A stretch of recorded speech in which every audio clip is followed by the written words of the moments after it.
Good morning, everyone. We are going to get started. If you'll please take your seats.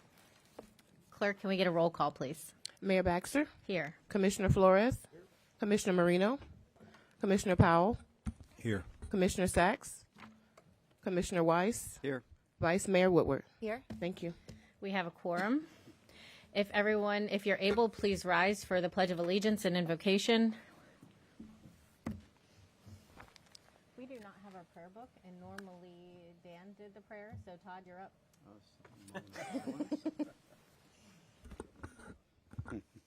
Please bow your heads. We take this moment to thank those who've joined us today. We ask that you protect our leaders, both here locally at our state and our federal level. Give them the strength to make the proper decisions, to be directed by their conscience, so that we might have great outcomes for our community and for our country. In these words we pray. Amen. Amen. Pledge of allegiance to the flag of the United States of America and to the republic for which it stands, one nation, under God, indivisible, with liberty and justice.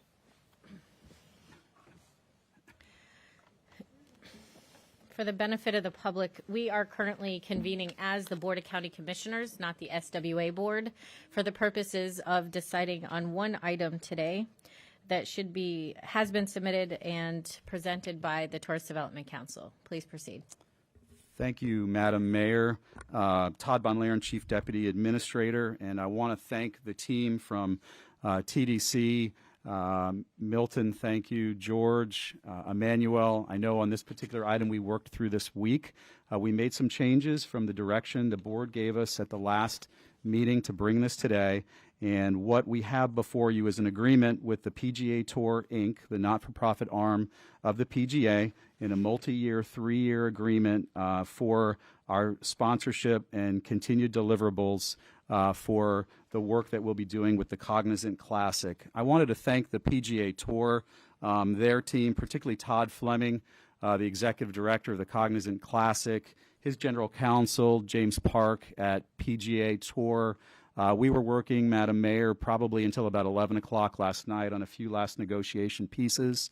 I did want to say for the record, too, and thanks to David Oddie and Liz Herman, there's 2 other provisions that we'll bring back to you at a later date as an addendum on an amendment to the agreement, specifically just regarding availability of future funds and some of our access to some of the audits that we have going forward. Things that we believe we can safely move forward with the contract as we put before you, but we've gotten in writing an agreement to work through those items expeditiously and bring that back at a later date, but nothing that would impact us moving forward with this contract today. So I do want to thank Liz and David for their work, and I would appreciate your support and approval of the item before you. Certainly, if you'd like to see any of the presentation, you have that before you in the PowerPoint that TDC has provided that gives you a great overview of the economic impact of this incredible tournament and the coverage that we'll get, not just throughout America, but in over 200 countries around the world.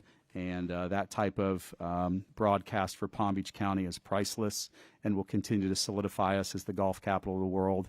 And we're excited about continuing this 20-year-plus partnership with the PGA. Thank you, Madam Mayor. Thank you, Todd. And before I forget, I believe Commissioner Marino wanted to attend remotely. Is she on or available? I'm on. If you can hear me. There she is. We do need to take a vote. I'll entertain a motion to approve her to attend remotely. Second. I have a motion by Commissioner Woodward, a second by Vice Mayor Woodward, a second by Commissioner Weiss. All in favor? Aye. Any opposed? Please see that motion carries 5-0. Thank you. Staff, please proceed with your presentation. Good morning, Mayor, Vice Mayor, Commissioners, Deputy Chief Administrator Emmanuel Perry with the Executive Director of the Tourist Development Council. Just wanted to touch on how important this asset means to this county. So what we have available, it distributes amongst 3 major networks. That's NBC, ESPN, the Golf Channel. It'll be featured in over 200 countries in over 33 languages, and it has an earned media value of $140 million since the last time we partnered with the PGA. the room nights and economic development that it brings to our county. It supports 2,900 jobs, generates 13,000 room nights, and has a direct visitor spend of $13 million for a total economic impact of $30 million to our economy. And this is just to wrap up. These are some of the unique zip codes that actually travel outside of Florida to visit our beautiful county. Excuse me, Emmanuel, at the end. Please proceed. And with that, Mayor, Vice Mayor, Commissioners, that concludes the brief presentation. Well, there you go. Commissioner Flores. This question is for our administration. Did we clear up the disclosure? Yes, so we're contracting with PGA Tour Inc., which is a non-for-profit arm of the actual entity. So that underneath the disclosure agreement, we do not have to provide that information under policy. Okay. With that being said, I'd like to make the motion to approve. Second. I have a motion by Commissioner Flores, a second by Vice Mayor Woodward. All in favor? Any opposed? Please see that that motion carries. And 6-0. Thank you, Madam Mayor and Commissioners. We appreciate that, and we're excited about this continued partnership. It's been a great one, and we look forward for many, many years to come. Thank you. I do, because we are convened as the BCC, I want to give my fellow commissioners any opportunity to give comments that they would like. Commissioner Flores, you're recognized. Yes. I would like to request 2 offsite proclamations. One is honoring Anna Lee Leonoran on her quinceañera, and the second one is declaring March 10th as Julie Kime Day. Let's take these one at a time. Do I have a motion? Are you making the motion, Commissioner Flores? Yes. I- Want me Would to you do one at a restate the time? first one, please? Okay. Yeah. I'd like to request or make the motion to do an offsite proclamation honoring Anna Leonoran on her quinceañera. I have a motion by Commissioner Flores, a second by Vice Mayor Woodward. All in favor? Any opposed? Please see that that motion carries 6-0. The second one, make a motion to for an offsite proclamation for March 10th as declaring Julie Kime Day. I have a motion by Commissioner Flores, a second by Vice Mayor Woodward. All in favor? Any opposed? Please say that that motion carries 6-0. Commissioner Marino, you're recognized. Thank you. Can you hear me okay? We can hear you. Perfect.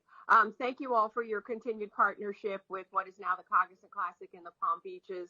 Many of you know that I've been a longtime supporter of this event, actually was one of the original ambassadors for when it was the Honda, and actually paid for the opportunity to do that, which is interesting. But I want to clarify a couple things. One is I have absolutely no affiliation with this event at all. I had gotten a question about whether Stephen Marino, who is a PGA Tour player, was related to me. He is not.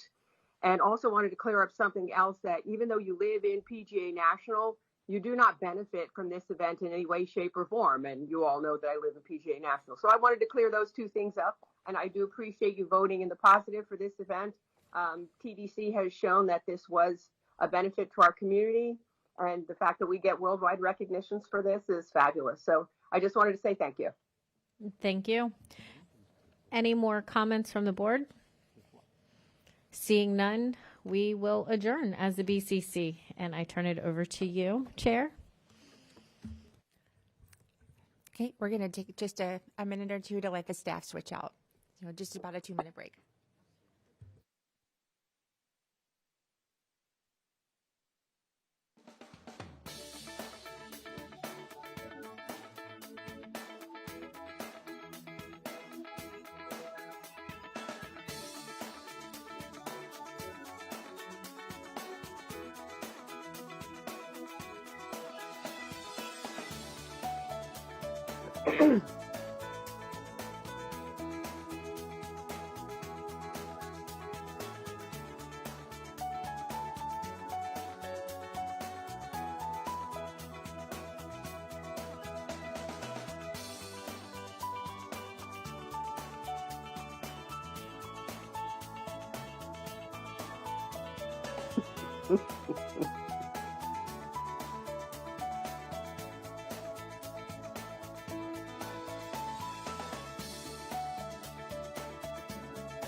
Okay, good morning.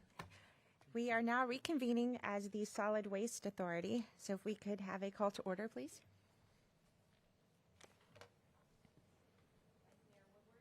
Here. Here. Here. Here.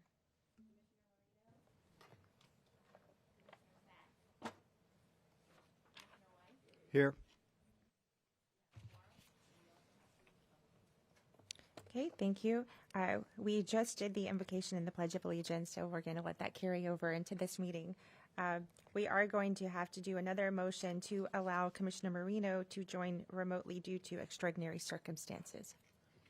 I have a first by Commissioner Weiss, second by Commissioner Powell. All in favor? See that passes 5-0.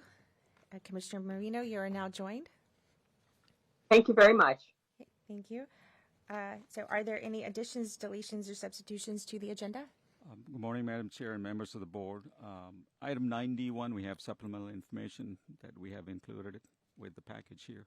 So no additions or deletions. Okay, thank you. Could I have a motion to adopt the agenda as presented? First by Mayor Baxter, second by Commissioner Flores. All in favor? Aye. Any opposed? See, that passes 6-0. Now we will move on to board minutes. Do we have a motion to adopt the board minutes from the December 10th, 2025 meeting? So moved. Chair. Exactly. There's a couple. Sorry, Commissioner Powell, you're recognized. Is this working? Can you hear me? A couple things need to be adjusted on the minutes. I know last month we had a couple speakers, Tom DeRita, Sharna. I don't have it in front of me, but Sharna's name and Tom DeRita's name are misspelled in the minutes. They need to be updated to reflect the proper spelling, and those are the only things I saw that needed to be adjusted. Can we make that motion So- with that amendment? Yeah, so would you be making the motion with that amendment? Was there any other corrections Yes. to the minutes from anyone else? Okay, we have a motion to adopt as amended by Commissioner, Powell. this is tricky, yeah, Commissioner Powell, Second. and a second by Vice Mayor Baxter.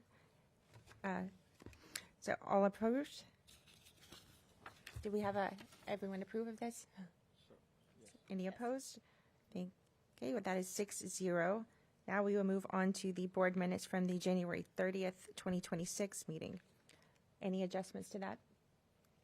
I apologize, Madam Chair. Those comments should have been for the January meeting, not for the December meeting, or the earlier January meeting. The corrections to the The corrections minutes? should be, I know the page is 3B. It's Tom DeRita. It's misspelled, so it's Sharna Barnes. It's Sharna. And then I noticed, I think there's some bold places and other names are not bold. So just a few adjustments that need to be made in that particular area. Do we need to amend the motion from the previous We do. agenda item then? I'll make a motion to amend the motion from the previous item to forward that into this particular set of minutes. Okay, is that sufficient for? Yes, it is. Okay, so that is the amended motion, second by Commissioner Weiss. All in favor? Aye. Any opposed? See that carries 6-0. So that will take us on to the board minutes for the CAC. Any corrections on those minutes? Could I have a motion to approve? Second. Commissioner Flores first, and Mayor Baxter second. All in favor? Aye. Any opposed? You see that passes 6-0. Now we will move on to the consent agenda. Does any member like to pull an item from our consent agenda? Okay, we have 2 cards on the consent. So if nothing is being removed, we'll take those cards now. I have Alexandria Larson and Sharon Waite.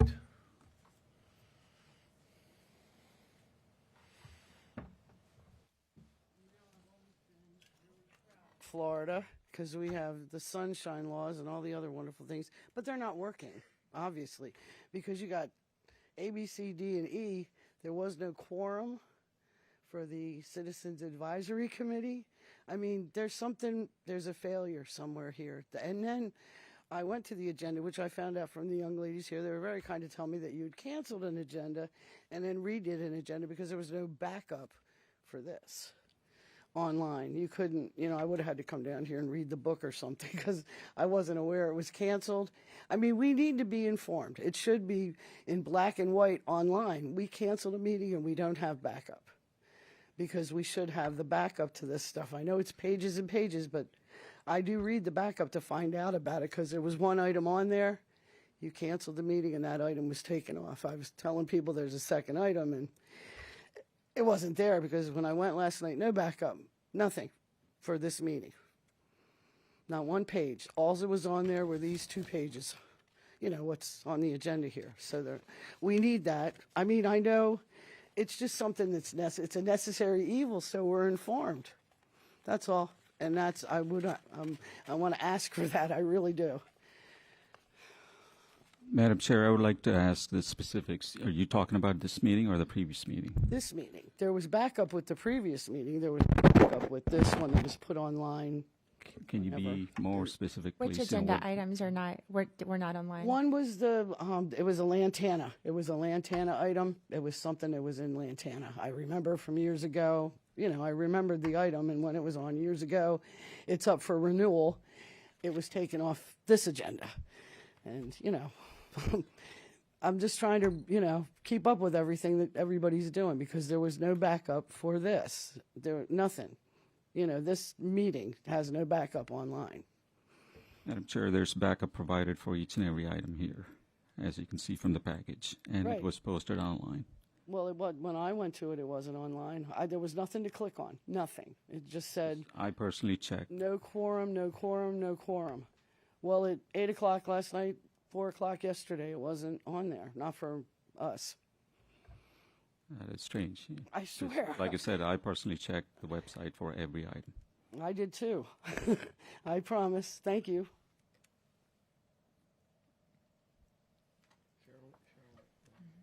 Sharon Waite, I can concur with that because we live in totally opposite directions.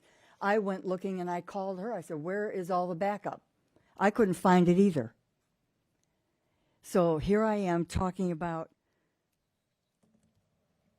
5E, 6E. Well, I'm blending 6 and 5E. So I'm kind of in the dark here because I couldn't find anything to educate myself about what's on 5E. You want staff to pull it up on the screen? I don't know why FPL needs an easement. I don't Madam know Chair. anything about what's going on here. Could you, just hold on 1 second. Could you pause your time? Madam Chair, would you mind if staff pulled it up on the website and show where the backup is? Yeah, please, that would be helpful. Thank you. Can you put it up on? We paused your time. You'll still have your time. So Jess here tells me, they have to clear the cache from their computer, so if that's there from a previous meeting, and it's probably looking at that. So staff will pull it up, it's there. Well, I hadn't ever visited that site before, so I didn't have to really clear anything. It was all virgin territory for me.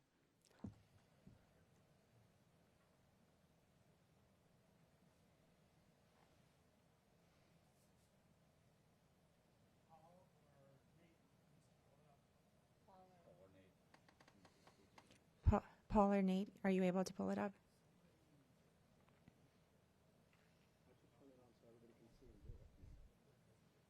Yeah, and if you would show the screen where you need to scroll down, where you should click to find the backup.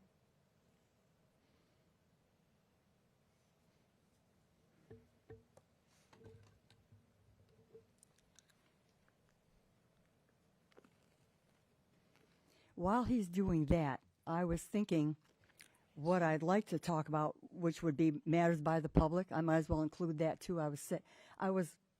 No, not yet. Okay, I'll wait. Okay, stop. Yeah.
Yeah, keep going.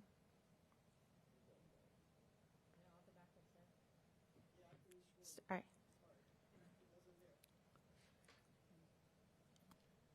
Okay, it may have been my computer because it kept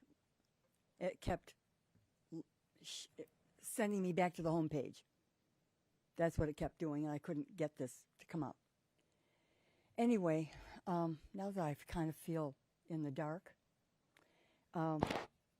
what I was going to talk about by matters by the public, I might as well just talk about that. No, this is only on consent right now. Only consent. Your Okay. card will come back up for matters by the public. All right, then I'll take that. I'll wait and come back. All right, thank you. Okay, so with if no member wishes to pull any item from consent, could we have a motion to adopt the consent agenda as presented? Second. Commissioner Flores first and Mayor Baxter second. All in favor? Aye. Any opposed? Aye.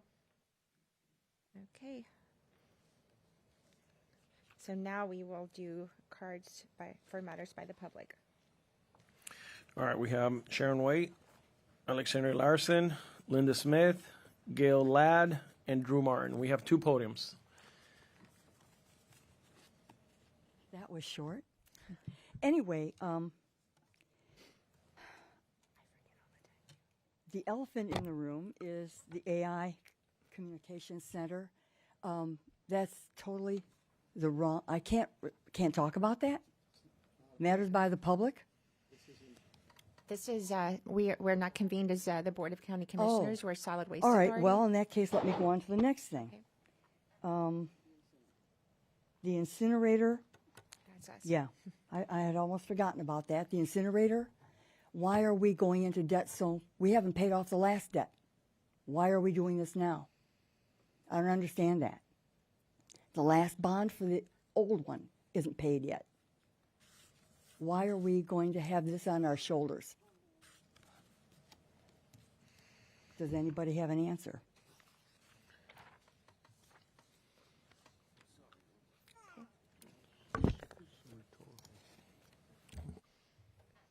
Good morning, Commissioners. I think everybody, the one thing about that's been on the topic of a lot of people is the incinerator, because we did go into a tremendous amount of debt. I did meet with a commissioner. Did you want to say something? Sorry. I told one of the commissioners about a meeting that I was at when the original incinerator was done back in '09, and all the things that were said during that meeting, and then we come to this place, and here we are going into debt again. Because the one thing I hear out in the streets, the man about town, is how broke everybody is. People just stop me. I know you might not believe me, but they do. They stop me in Publix parking lot and say, "I'm broke. Thank you for speaking." And here we are. We're going to go into debt again, and I'm not quite sure why. I really am not. I try to learn all the time. I try to talk to different commissioners, different people, and learn as much as I possibly can. And there's no logical reason for us to go into a tremendous amount of debt again, because I think it was like $1.5 billion for the last rebuild, refixture, whatever, because the original permit is from 1986. When you go to South Florida Water Management District, anywhere, DEP, the permits are from, the original permit was 1986. And then that's where you have to go. And if you don't even know how to go through the jigsaw puzzle or the maze, you won't even find that out. It's very hard for the lay people, the Joes out here, because they're having a hard time. That's the one thing I hear, read, and see all the time, is how hard it is for us. And I don't think we need any more debt. I don't think we need any more bonds. I'm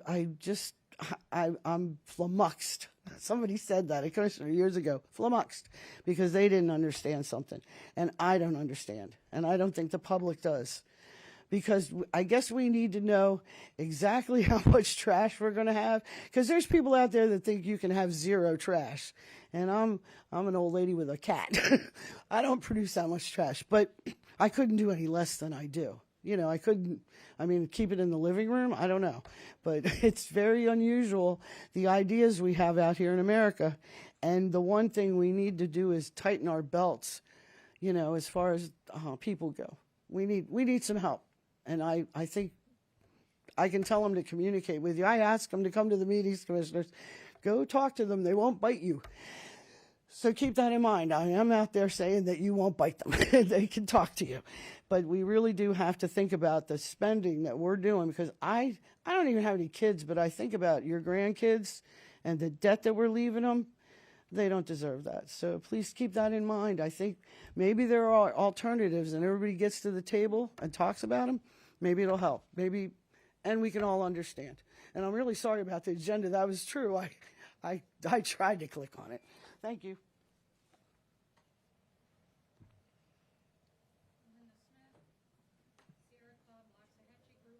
Punch a little button, Linda. Okay. Yep.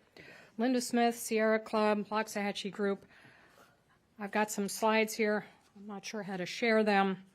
I would like to formally request that Palm Beach County advertise a request for proposals for programs that can reduce our waste by 50% or more, which would cost less than the $1.5 billion and can be completed in no more than 9 years. The 9 years it would take to build the new incinerator. Should the viable proposals come in, this would enable the closure of the old incinerator without building a replacement. Thank you. You still have time to look into alternatives. The proposed $1.5 billion incinerator is the most expensive capital project in Palm Beach County's history, I believe. Why do I ask for this? We know from elsewhere in the country that it's possible to cut waste in half without taking as much time or money as proposed. Pay-as-you-throw has been shown to be the most cost-effective way to quickly reduce waste. It is one of many waste reduction strategies that you will find in the so-called zero waste plans. Yes, zero waste plans still have some waste. And I don't know how to move the slide along. Oh, sorry. Sorry. In the one slide. They're all up here, so yeah, you can have all your slides right up here. No, you have to. I apologize. Okay, I was going to skip the first slide because I've actually shown that to you twice. So the second slide is a case study from Falls Rivers, Massachusetts. This community has a median household income of $29,000, so it is certainly not affluent, but they were able to reduce their waste by 43%. The third slide shows you the difference between the baseline tax, which is what we have right now. It gets put on your tax bill, and the pay-as-you-throw, and the communities reduced their spending on waste from 236 to 218 over the proposed bond time of this new incinerator. That would add up to quite a bit. And slide number 4 is comparing waste reduction options. As you know, Sierra Club is often pushing to eliminate single-use plastic bag. Yeah, that helps, but the pay-as-you-throw is obviously the long blue line. So I ask again, why don't you at least ask for proposals while you still have time to change gears? I'm also asking for a public hearing or workshop to be held to examine alternatives before spending the $1.5 billion and locking us into a put or pay contract with an incinerator company, eliminating any possibility of reducing our waste in the foreseeable future. Thank you for your time. Thank you. Okay, can you hear me? Great. Drew Martin, I'm here on behalf of the Loxahatchee Group of the Sierra Club, and happy to see all these smiling faces here on Wednesday morning. I do want to say, first of all, I appreciate the work that the Solid Waste Authority does, and I appreciate the fact that we can throw things away and not see them again. I wish I could do that with a lot of things I have that I don't need, but unfortunately my wife doesn't agree to throw everything away. But I reuse a lot of things. This shirt is reusable. I got it out of our storage, and now I'm wearing it. Now, one of the things, I was in San Francisco, and they're very close to zero waste. They're not a zero waste system. But what we're asking is that the County of Palm Beach work towards that as a goal. Now, what are a couple of things you could do? Well, Linda talked about single-use plastic bags, They're not a huge amount of waste, but they're really a messy item. And if you go to Aldi's or you go to Costco, people don't have single-use plastic bags. So obviously people can live without them. Or Aldi's and Costco wouldn't have any customers. And believe me, Costco is packed. And nobody there is running around sending a single-use plastic bag to buy groceries. The other thing we can do is food waste. Now, restaurants could be composting all their food waste. And the county actually doesn't want anybody to compost. I mean, I know you can't ask questions, but I'd like to know how much of our solid waste is food waste, which is messy, it smells, and, it doesn't burn well, although I know they like to have it. So what if we got rid of all this compost? What if we didn't have yard waste? What if yard waste, landscaping waste, wasn't going to the landfill? How long would that extend the landfill? What about e-waste? That's a huge topic. But yet Palm Beach County isn't attempting to look at any alternatives. We're trying to get the commission to look at alternatives. And you talk about $1.5 billion. I'm a business major. That's a lot of money. And when you do a bond, you pay more than that because you have to pay the interest. So, and who's going to pay for that? Well, the ratepayers are going to pay for it, those who are throwing things away. Now, Linda suggested you look at pay as you throw. That way, if people complain, well, I don't want to have such a high waste bill, then you could say, well, if you reduce your waste bill will go down. And that's something that everybody might want to see. So we're asking you just to consider alternatives before you sign us up for $1.5 billion. Thank you. Good morning. I'm Gail Ladd from Jupiter, also with the Sierra Club. And we've been here before, and we're kind of reiterating what we've said before, but I think it's always good to hear things more than once. Solid Waste Authority is planning to sell 20-year bonds to pay for the new proposed incinerator online at approximately 2034. Next year's cost is approximately $205 for a single-family home for waste. If a new incinerator is built beginning in 2032, the cost would be approximately $262, a rise of about 28%. That figure would rise to approximately $324 in 2046. Now that sounds like a long time from now, but we all know how time just flies when we're having so much fun. The cost to repay the bonds would saddle our young adults, our future generation, with more, and the affordability is a crisis, as we know. Reducing waste is one key way to not having to buy the bonds, as we've been told. The best scenario would be to reduce waste, save the extra cost, and implement some of these suggestions that we have been talking about. Community recycling, composting programs, as in other communities that we have seen. So please just think about some possibilities, some alternatives. That's all we're asking. Think about new things, not just carrying over the same old program that we've been doing for many years now.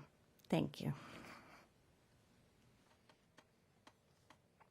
Thank you. So that was our last speaking card for matters by the public. We will now move on to, we do not have a public hearing. I'm not showing any old business. So we will move on to new business, which is going to be 9A1, our Citizens Advisory Committee appointments. Mr. Carey? Yes, so these are CAC appointments. We do have one at-large vacancy. I just wanted to bring it to your attention. Jeffrey Blank resigned in December, so he was one of the at-large members, and so we have that vacancy. And you don't have any applicants right now No. to fill that. So, all right, so we're putting word out that we need an at-large position for the Citizens Advisory Committee. Commissioner Powell? Thank you, Madam Chair. Ms. Zakari, the question I have is the last Citizens Advisory Committee, they didn't have quorum. Correct. Was that based on the fact that one member had resigned and what's the attendance policy in order to meet quorum for the Citizen Advisory Committee? I believe they can miss 2 meetings, if I'm right. Is that right, Kathy? Can they miss 2 meetings in a year? Or? Yes, sorry. Kathy Levis. CAC can, if they miss more than 2 meetings, actually I think it's 3, then the CAC can discuss whether they would like to, talk to that person and see if they're still interested in serving or, if they'd like to leave. So I think it was just one of those times where there were a lot of members who couldn't make the meeting that we usually have a quorum. How many members present would constitute a 10. quorum? Oh, 5. Actually, 6. 6. It's 11. It's a body of 11, so 6 would be the quorum. And how often does this committee meet? It's the week before every board meeting. What, 9 a year, I think? Is it 10? No, I mean, it's Or 9? probably, it's 6, most of the time it's 5. Because typically, we cancel the December meeting. So it's 5 times a year. Okay. Does that Thank answer you. your questions, Commissioner Powell? It does. Okay. So we are in search of an at-large member. Okay? We don't need to take a vote on this because we don't have an appointment. Is that correct? No, you're reappointing. You need a motion and a vote on this. You're reappointing for the next year. Oh, okay. Correct. Second. All right. So Commissioner Flores was our first and Commissioner Weiss second. All in favor? Any opposed? See that is 6-0. Madam Chair. Yes, Commissioner Powell? Sorry. Do we need to, it's in our backup, but do we need to state each member who our appointment is, or just for the people at home, or do we need to just bypass that? We could, if you would like to, we could make that in public. Well, I know I'm reappointing Robbie Littles, who is my appointment. Would you like the names read into the record? If that's okay, it'd be great. Okay, I can do that. Are you? Yeah. So District 1, it's Justin Bosnoyan. District 2, Donald Foster. District 3, Maria Guzman. District 4, Josie Makovic. District 5, Lori Vinicor. District 6, Patty Farrell. District 7 is Robbie Littles. And at large, we have Dee Sabers, John Gentithis, and Dr. Myron Uman. And there's one at large open. Okay, thank you very much. Thank you. And we've already taken the vote on that. So thank you for clearing up the record. We will now move on to item 9D1. This is the solid waste and recycling collection services. So Mr. Carey? Yes, so item 91 is the hauler contract. We've been working on this thing for a few months now, since May last year. And as the board knows, there are 4 service areas that were advertised as invitation to bid. That's 26-401. And one service area 5. It was an RFP, SP set aside. And so the board heard the bid protest for service areas 1 through 4 on January 30th. And you directed staff to open the bids on 2nd of February, which we did. And the bids were tabulated, and the protest period ended this past Monday. And so the package you have consolidates everything and summarizes all the bid results. And we have a procedure to award each service area based on a delta. And Paul Gonzalez, our Director of Customer Service, is here to present each service area. And then if there are any questions, please stop us. So we'll take one service area at a time. And the board has to decide on what level of service is appropriate for that service area, whether it's a 6 cubic yard vegetation or 12. And each area stands on its own, and you can decide what is the level of service you would desire for that. Sorry, so we're going to start with Zone 1? Paul has a presentation. Okay. Yes. Good morning, Madam Chair, Madam Mayor, and Commissioners. So staff is here today, as Romana said, that we're here today to recommend awarding the solid waste and recycling franchise collection agreements for service areas 1 through 4 pursuant to the ITB-401. We're also seeking board decision on the solid waste and recycling franchise collection services for Service Area 4 pursuant to the request for proposal 26-201. We're asking the board to adopt the resolution 2026-001 ratifying and confirming the solid waste and recycling collection and franchise awards. And we're asking the board to authorize the executive director to execute the resulting franchise agreements for service areas 1 through 5, subject to legal sufficiency approval by general counsel. And we have prepared a PowerPoint presentation for you.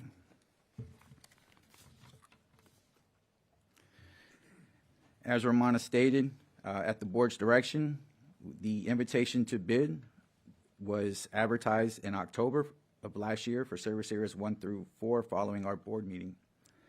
6 bids were received. Waste Pro was found to be non-responsive by the pre-qual committee at that time. On January 30th, the board heard Waste Pro's protest and waiver requests, and the SWA Board denied Waste Pro's SBE waiver request. Following that meeting, the bids were open and results were posted on February 2nd, 2026. 2 responses were received for the RFP for Service Area 5. Both proposers were qualified. Today, we're asking the SWA Board to choose the level of service for vegetation collection and approve awards for each service area. If the board chooses the 12 cubic yard option for any of the service areas, then the Vegetation Ordinance 2019-022 will need to be amended to allow the higher limit. We can do that at a later board meeting before the commencement of the contract. As you know, our current collection contracts expire September 30th of this year. We are not permitted any extensions. We are bound by our special act. They are only 7-year contracts. The board approved the new service area boundaries by blending portions of existing service areas. This was to achieve a favorable rate. The board approved the ITB and RFP criteria, directing staff to bid both the 6 and 12 cubic yard options. Today, we will need the board to select the level of service for each service area, and board's approval today will ensure that there's no interruption in collection services beginning October 1. So this slide here is a map of the new service areas with your commission district layered over top. If you can see, there's 2 different colors for your service, for your district. The darker colors in your district represent the municipalities, where the lighter color represents the unincorporated area.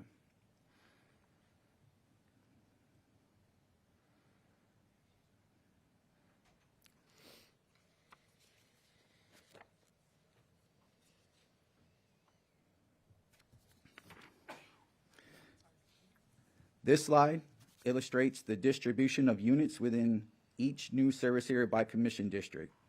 It's just to give you a unit count for each of the new service areas and how they fall within your commission districts. The ITB criteria for award: we must tabulate all bids received for all service areas. We had to calculate the delta, which Ramon explained, is basically just the difference between the lowest bid price and the second lowest bid price for each service area. We must award the service area with the highest delta first. This award method ensures that the lowest cost to the residents is achieved. And then we must repeat the process in a descending order for the delta. There's a maximum of 2 service awards that are available for any one bidder. Bidders can self-limit to 1 service area at the time of bid. We had 1 proposer who did so, the Good Company, self-limited. After calculating the delta in the bid prices, staff recommends the order award as follows. For Service Area 3, they had the largest delta of $4.5 million. So we would recommend this service area get awarded first. Following by Service Area 1, who is the second highest delta. Next is Service Area 4. And finally, Service Area 2.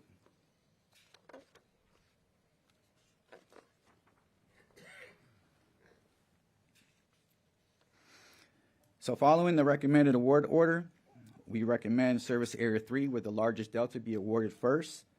This is their overall price. Coastal was the lowest bidder for this service area. As you can see, we've posted both the 6 cubic yard price and the 12 cubic yard price. There's roughly a 3.2 million a year difference between the 6 and 12 cubic yard options. Staff is also recommending awarding this service area to Coastal Waste. So, Madam Chair, the decision before the board on this service area is to choose the level of service, either the 6 or the 12 cubic yard. Okay, Commissioner Baxter, your light was on. Thank you, Madam Chair. Just confirming we do not have any cards on this item. Okay. Actually, we don't have any card. We have 9E1 and 9F1. Did you mean 9D1?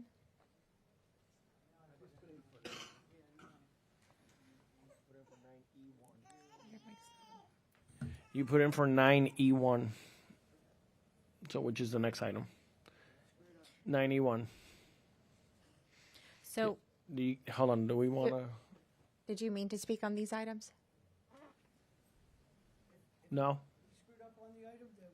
Okay. You want to speak on this one, Drew? It's, The next one? is it on 9E1? Okay. So then we do not have cards. thank you, Madam Chair. I want to first thank the haulers for bidding this and staff for reworking the service areas to be a lot more efficient. Last year, in fiscal year 26, residents were paying $377 a year. Correct. And so this year, even if we went to the 12 cubic yards, it would still only be $310 per year, which is still a savings of $67 per year.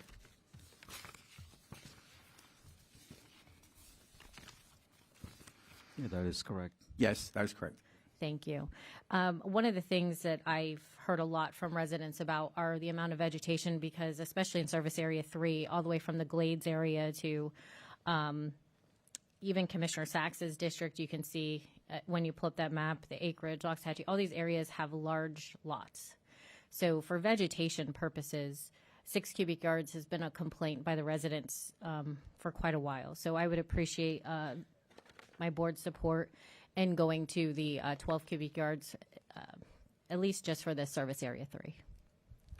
So I will make the motion to approve that and to award it to, I believe it was Coastal, you said? Correct, Coastal. Just quick question, that's Service Area 3. Are we meant to vote on each Service Area independent? Yes. So you want to just go ahead and do Service Area 3 first? Yeah, that's what I'm. Okay. So that's going to be with the 12 cubic yards and to the recommended To hauler? the recommended hauler. All right, we have a first by Mayor Baxter for 12 cubic yards and the recommended hauler, second by Commissioner Flores. This is on Service Area 3. All in favor? Aye. Oh, Aye. Oh, I'm so sorry. Hold on, there's more lights. I apologize. Commissioner Baxter, are you finished with your comments then? Yes. Okay, so then we'll go to Commissioner Powell. You're next. Thank you, Madam Chair. I was just confirming that even if it's on the first hauler, which is Coastal, but even if they were to go to the second highest bidder, it still is only $3 million, a little more than $3 million adjustment between 6 and 12. And to reiterate the point that Mayor Baxter indicated, $310 is less than what they're currently paying. So I don't see a problem with it, so I'd be in support, but we already voted, so. No, we didn't vote. We only have the motions on the floor. Okay. Commissioner Weiss, and if Commissioner Marino's trying to speak, the laptop went blank, so I can't see her. So if we could maybe have someone just, there's a password on here. It went blank on me. I apologize. But Commissioner Weiss, go ahead. Thank you, Madam Chair. First off, there are there's 16,000 homes within District 2 that are part of now Service Area 3. They're primarily within HOAs. They have zero yard waste. So for those folks that have to subsidize, I don't think it doesn't make sense to me.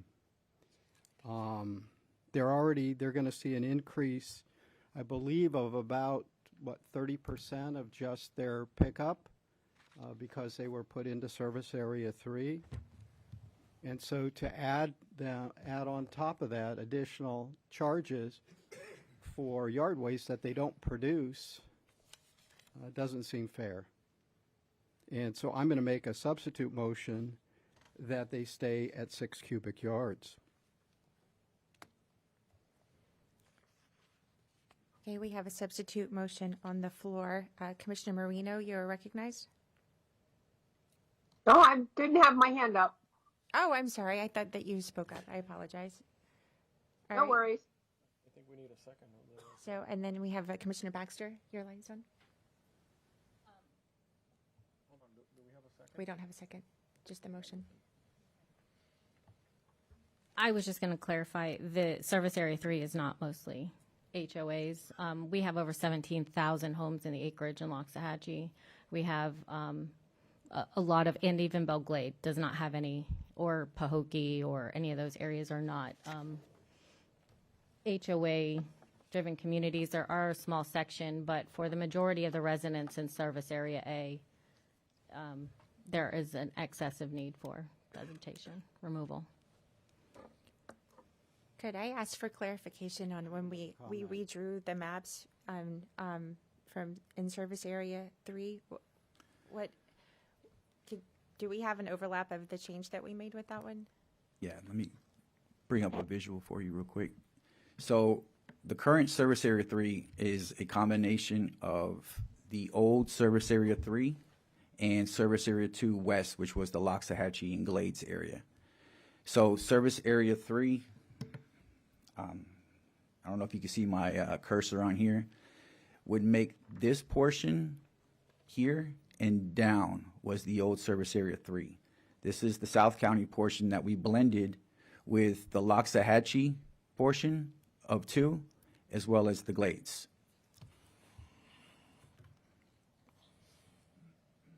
Okay, Commissioner White, your light was back on. Yeah, thank you. Vice, I also sorry. I should point out, District 5 has 45,000 single-family homes in service area 3. These are a lot of homes that are going to be subsidizing those people with very large yards, and I think it's unfair that they have to shoulder that burden in addition to 12 cubic yards of yard waste when they don't produce it.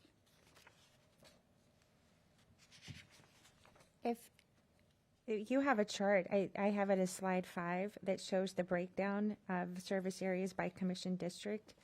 That shows, to Commissioner Weiss's point, we have Commissioner District 2, yes, this one, 16,000 homes.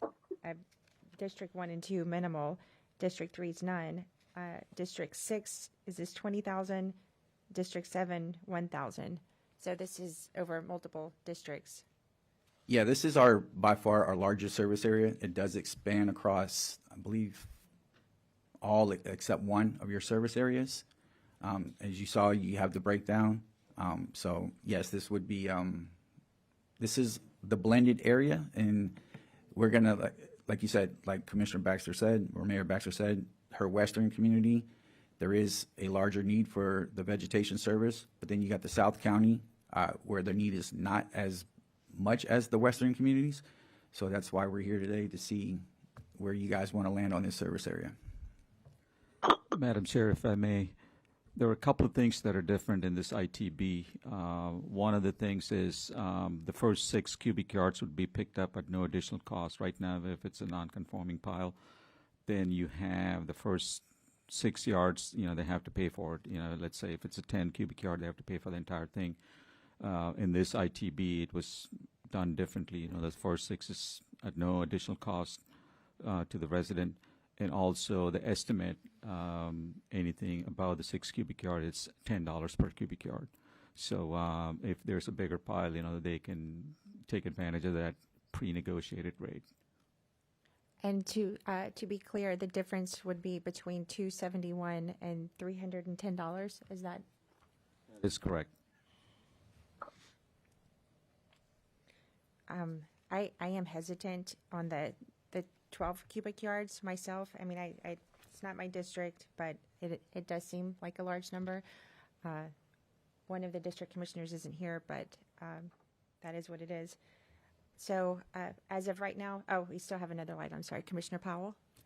Thank you, Madam Chair. Executive Director, how many, I guess the adjustment between the way the districts were previously drawn, the service areas were previously drawn and the way they're drawn now, those that were in a previous service area, what would be their adjusted cost? Is that, and I'm talking about the ones that Commissioner Weiss indicated were previously in district or service area 5 that are now in. Yeah, so they were part of the old 3. So if you go to slide 16, that kind of summarizes the old rates and the new rates. So you can see what the difference would be. So if you look at service area 3, the 4th line up top for the 6 cubic yard option, the old service area is 3, the new service area is also 3. The old rates used to be $208 per year, and the new rate would be $271. But if it is the 12 cubic yard option, then that becomes $310. So the increase, it would not be 63, it'll be $102 increase for South County. That's a lot of money. Thank you. How many homes is that? Do you know? It's 45,000 in that district. Yeah, The commission district, 5, all 45,000 in that area. Thank you. Are you finished? Thank you, Madam Chair. Okay, well, there's no further lights on. We have the motion on the floor was Commissioner Baxter's motion. So at this point, we would take a roll call vote. Yep. Yes. So can you remind us of what the motion on the floor is, please? Apologies, I did not understand the motion correctly. I believe it I'll was the repeat 12. The motion was to approve 12 cubic yard option for service area 3. With the recommended hauler And of coastal. recommended hauler is coastal. Okay. Vice Mayor Woodward, No. Commissioner Flores, Commissioner Powell, Yes. Mayor Baxter, Yes. Commissioner Marino, did you hear us? Did you hear me? No. I didn't hear you. No. We heard you. Commissioner Sachs, Commissioner Weiss, No. we have 3-3. It's So even. we have 3-3.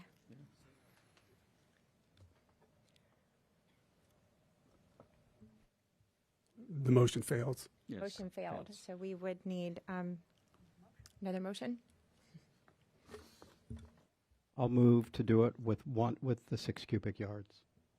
I would like to make a substitute motion that we re-entertain this because it is most of Commissioner Sachs's district for when she's here. She is supposed to be here today. She's running late, so we could just. So could bring we this move back. this to the end of the agenda? Yes. All right, That's so my we could- motion. Well, we didn't have an order specific on so we can just table it for now. Did Yeah, we can have table it. did we have a second on the first motion? No. I don't. We didn't have a second, did we, on Commissioner Weiss's motion? No. Okay. We'll just So we to can table can put this thing on hold, the ITB, for because today, until Commissioner Sachs later is today, coming. so we instead, we can award area 5 first. Mm-hmm. So that way, the order doesn't get changed. So because it's area 3 first, Yes. and then area 1, and then area 4 and area 2. So So which area are we doing now? so we go to service area 5. So that way, we can take care of the RFP portion, SB set aside. So Paul, if you can present that. Can I we have a motion. interject real quick? Okay. I actually would like to make a motion to approve coastal waste for service area 3, with the second part of this, the 6 or the 12 cubic yards, to be revisited when Commissioner Sachs is here. Second. Okay, so we have a first and a second to award the hauler and the cubic yards to be determined later today. So that's the motion on the floor. And I second it.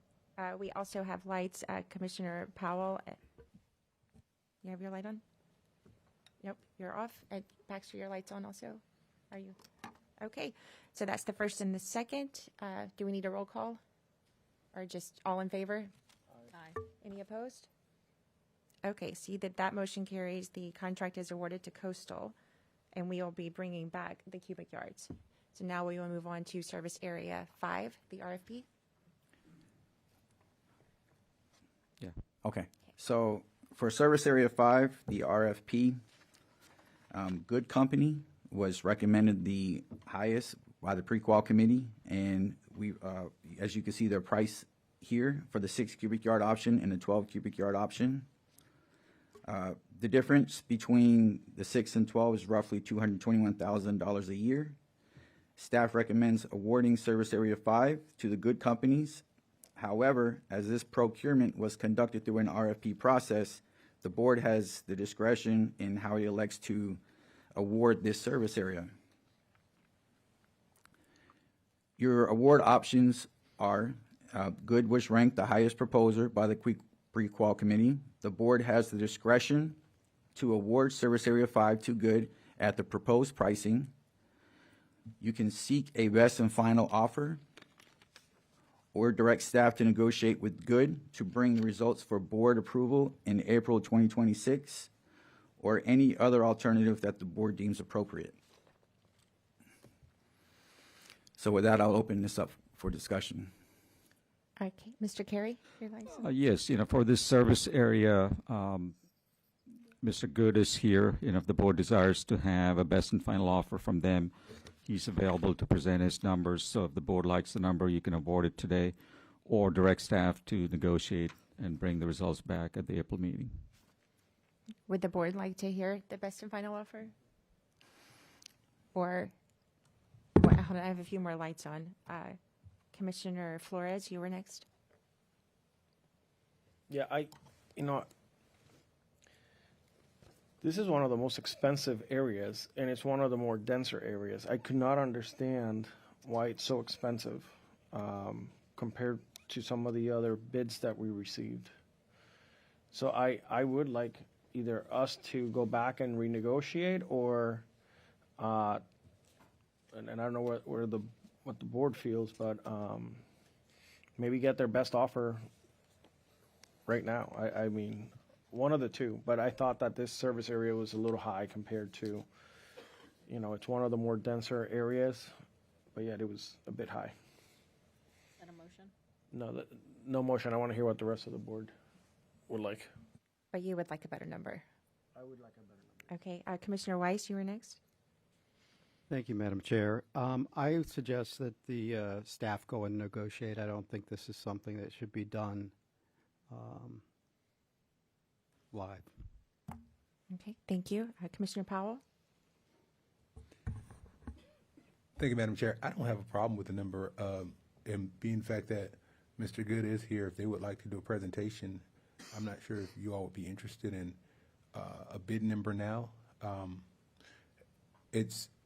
I see $1.50 almost, not even $1.50. The bid for Service Area 2 is 22.7, and the bid for Service Area 5 is 23.45.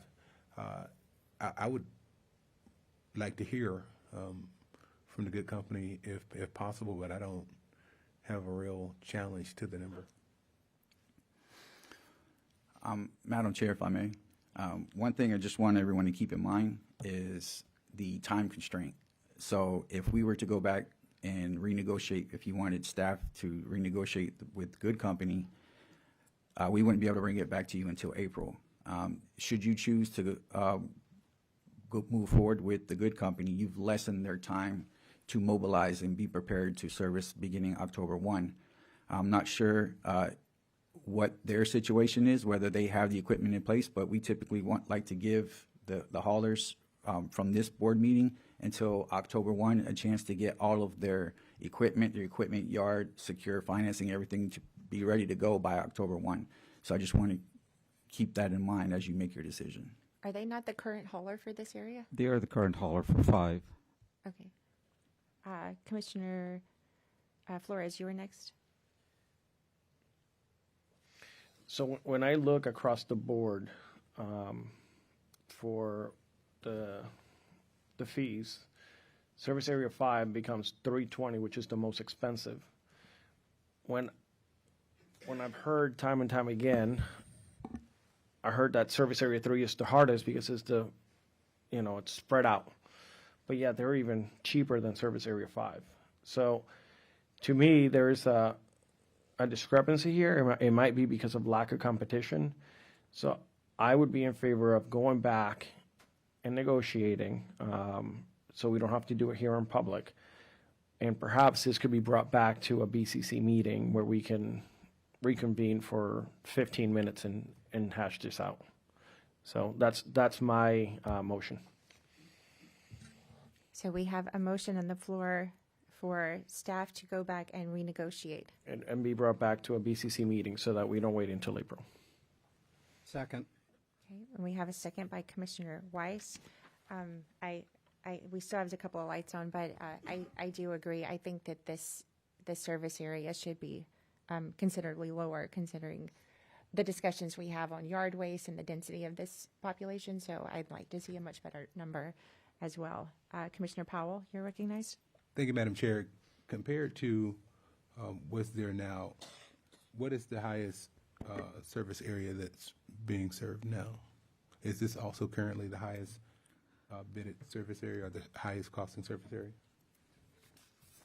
No, currently service area 2 is the highest. And how is this in comparison to 2 currently as opposed to what's proposed? So currently, service area 2's rates are $377 per month, and the goods company's proposed rates for service area 2, $311. I'm sorry, for service area 5, $320, and then $320 from $377 to $320. And that's the old service area. That's the old service area. Which is now rates. service area 3. And that's in essence, Madam Chair, why I indicated that, of course, the good company is here to be able to hear from them because they bid as well as Taylor and I think it was Taylor and Gamble on this same particular area.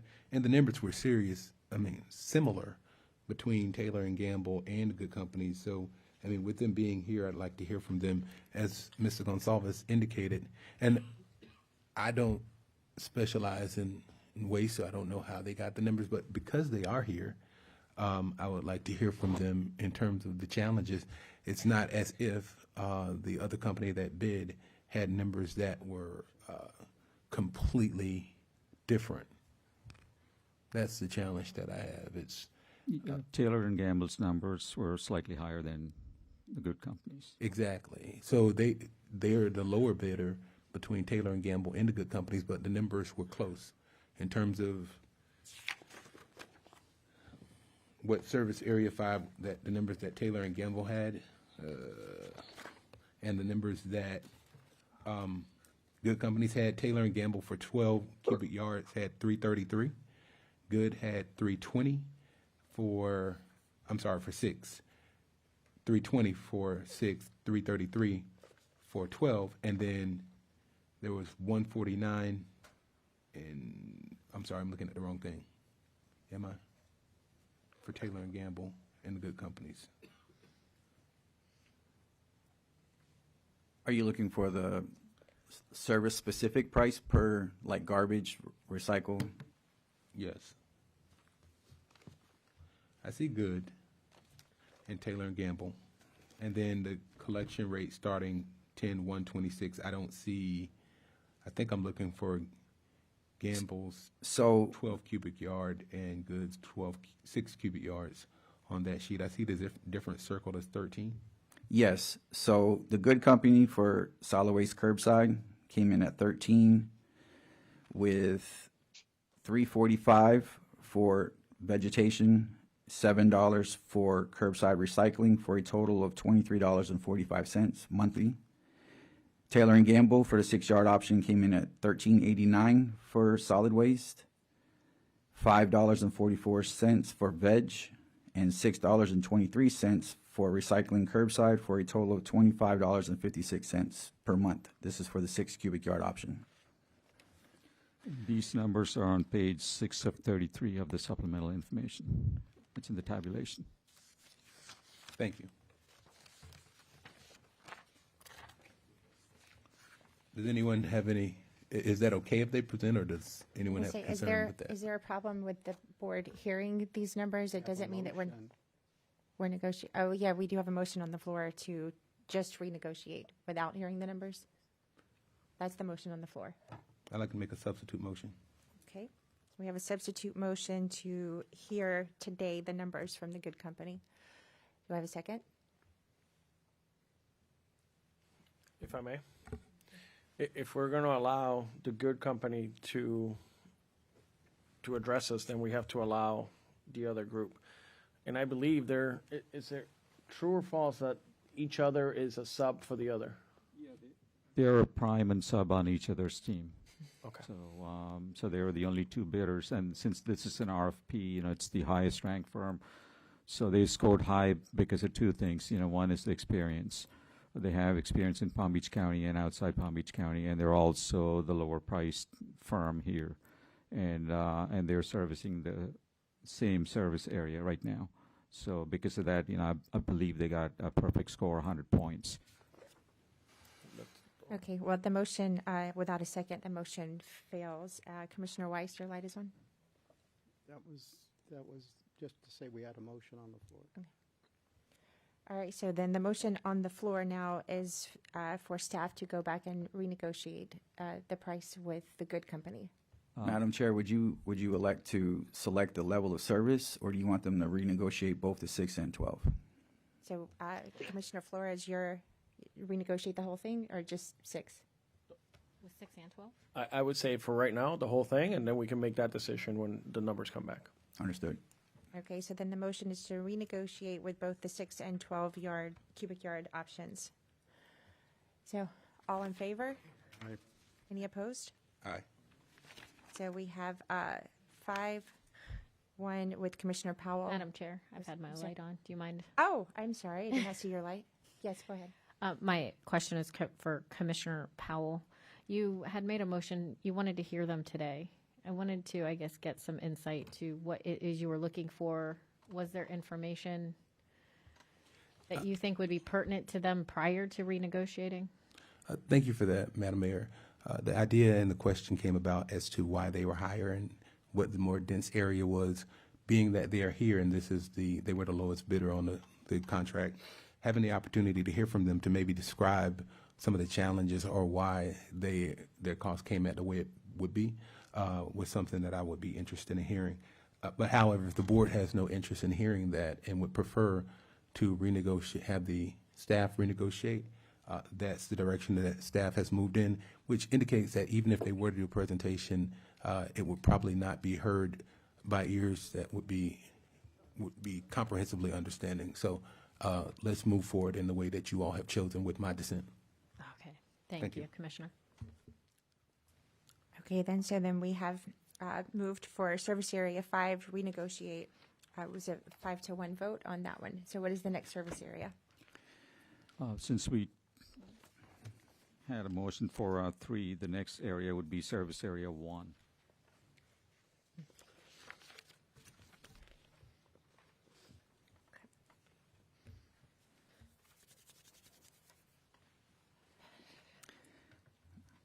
So Service Area 1, as you can see, Coastal was also the low bidder for this service area. The rate difference between their 6 and 12 cubic yard bid came out to about $925,000 a year difference. Staff recommends awarding this service area to Coastal Waste at the board's discretion on whether they want to go 6 or 12 cubic yards. Okay, do we have any discussion from the board on service area 1 and with also discussing 6 or 12 cubic yards? Sorry, cancel that. Can you hear me? Yes, Commissioner Marino? Thank you. Being that service area 1 is within District 1, and we do have a lot of large lots, I still have not received that many folks in the district that have asked for I haven't actually received a single call from anyone asking for 12 cubic yards. So I would be comfortable with making a motion to accept coastal with the 6 cubic yard option. Okay, we have a first by Commissioner Marino, second by Commissioner Flores. Commissioner Weiss, was your light on? No. Okay. We have a first and a second. That is on the 6 cubic yards with the recommended hauler. All in favor? Any Aye. opposed? Okay, see that passes 6-0. Are we on to service area 2?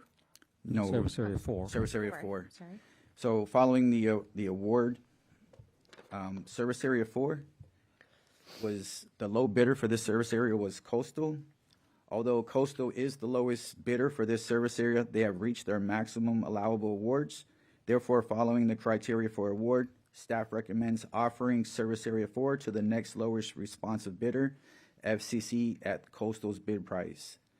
So we'll leave that up to the board to decide if you want to go with the 6 or 12 for this service area. And if we would offer it to FCC, I believe they're in the room. They can answer or accept or deny if you would allow them to speak. Okay, and as I understand it on this one, because they were not the lowest bidder, we have the option to request that they meet the lowest bidder's price? Correct. Is that what we're asking? Yeah, they would accept it at Coastal's price. Okay, I would like to hear that they do formally accept that price.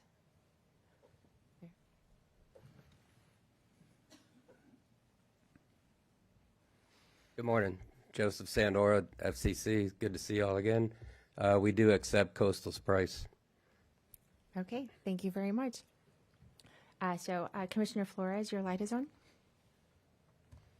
Chair, I was just going to basically refer to you to see what you had to say. If you want me to become the chair momentarily so you can make the motion, or...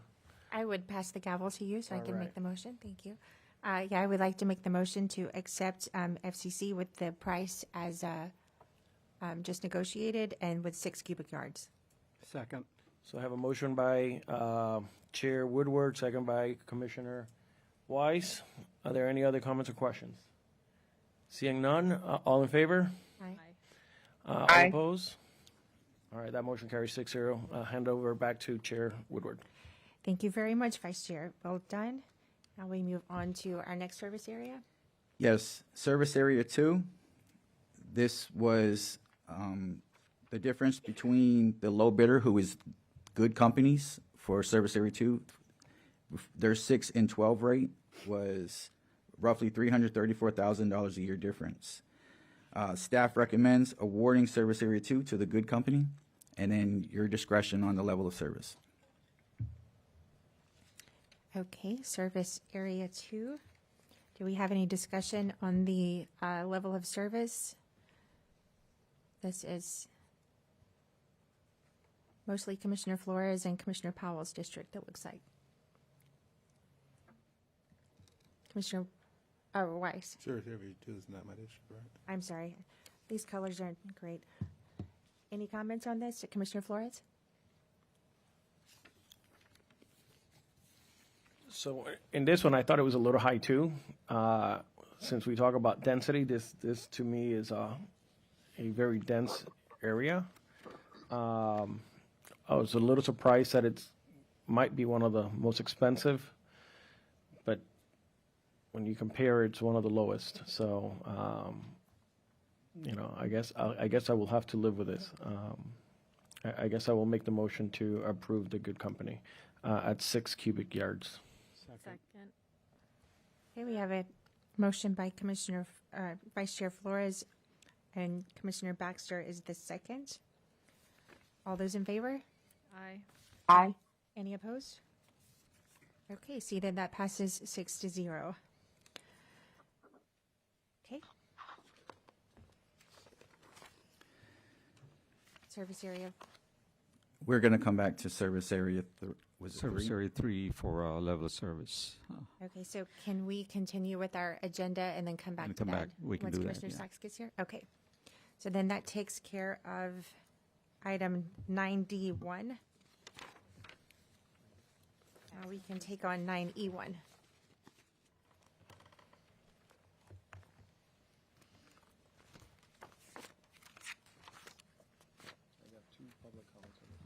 And we do have two public comment cards on this item. So 9E1 is the lease for the 5-acre parcel at Cross State. And before we go to this item, I would like to introduce you to our new chief engineer, Nate Mayer. He's been with the authority for 12 plus years and brings 18 years of experience in the industry. And he's a licensed engineer with a bachelor's and master's degree in engineering. So Nate has a presentation. Good morning, Nate Mayer. This item is for RFP 26202 for the lease of a 5.249 acre parcel at the former Cross State Landfill on Pike Road. This is the entire property. The property is currently leased to Palm Beach County Fire Rescue Training and also Road and Bridge. The large parcel in the middle is leased to DS Eakins for construction and demolition debris recycling.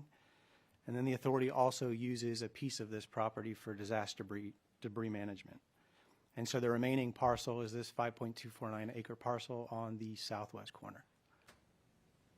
So back in August of 2025, the board reviewed the RFP 26202. It was issued in September of 2025. In October of 2025, the appraisal was revised from $400,000 to $300,000 per year because during the process we discovered that there was a 100-foot piece of the property has an easement to Lake Worth Drainage District and is not usable. So the leased area was reduced from 5.249 acres to 3.85 acres. And in December of 2025, we received 4 proposals. So the first proposal that we received, it was from Coastal Waste and Recycling. Their proposed use was for yard trash processing. They also proposed an enclosed equine residual waste transfer facility and the possibility for a future biochar production. Their lease amount was $300,000 per year, and they proposed a term of 20 years with 2 5-year extensions. The second proposal was from DS Eakins Construction Corporation to continue and expand the C&D recycling operation next door to this property. They proposed $75,000 per year with a 20-year term and 2 5-year extensions. The third was from High Point Agrobedding US for an equine residual waste processing facility. This one, they proposed a reduction to $160,000 per year paid monthly until the site was occupied. And they here propose a 20-year lease with 2 15-year extensions.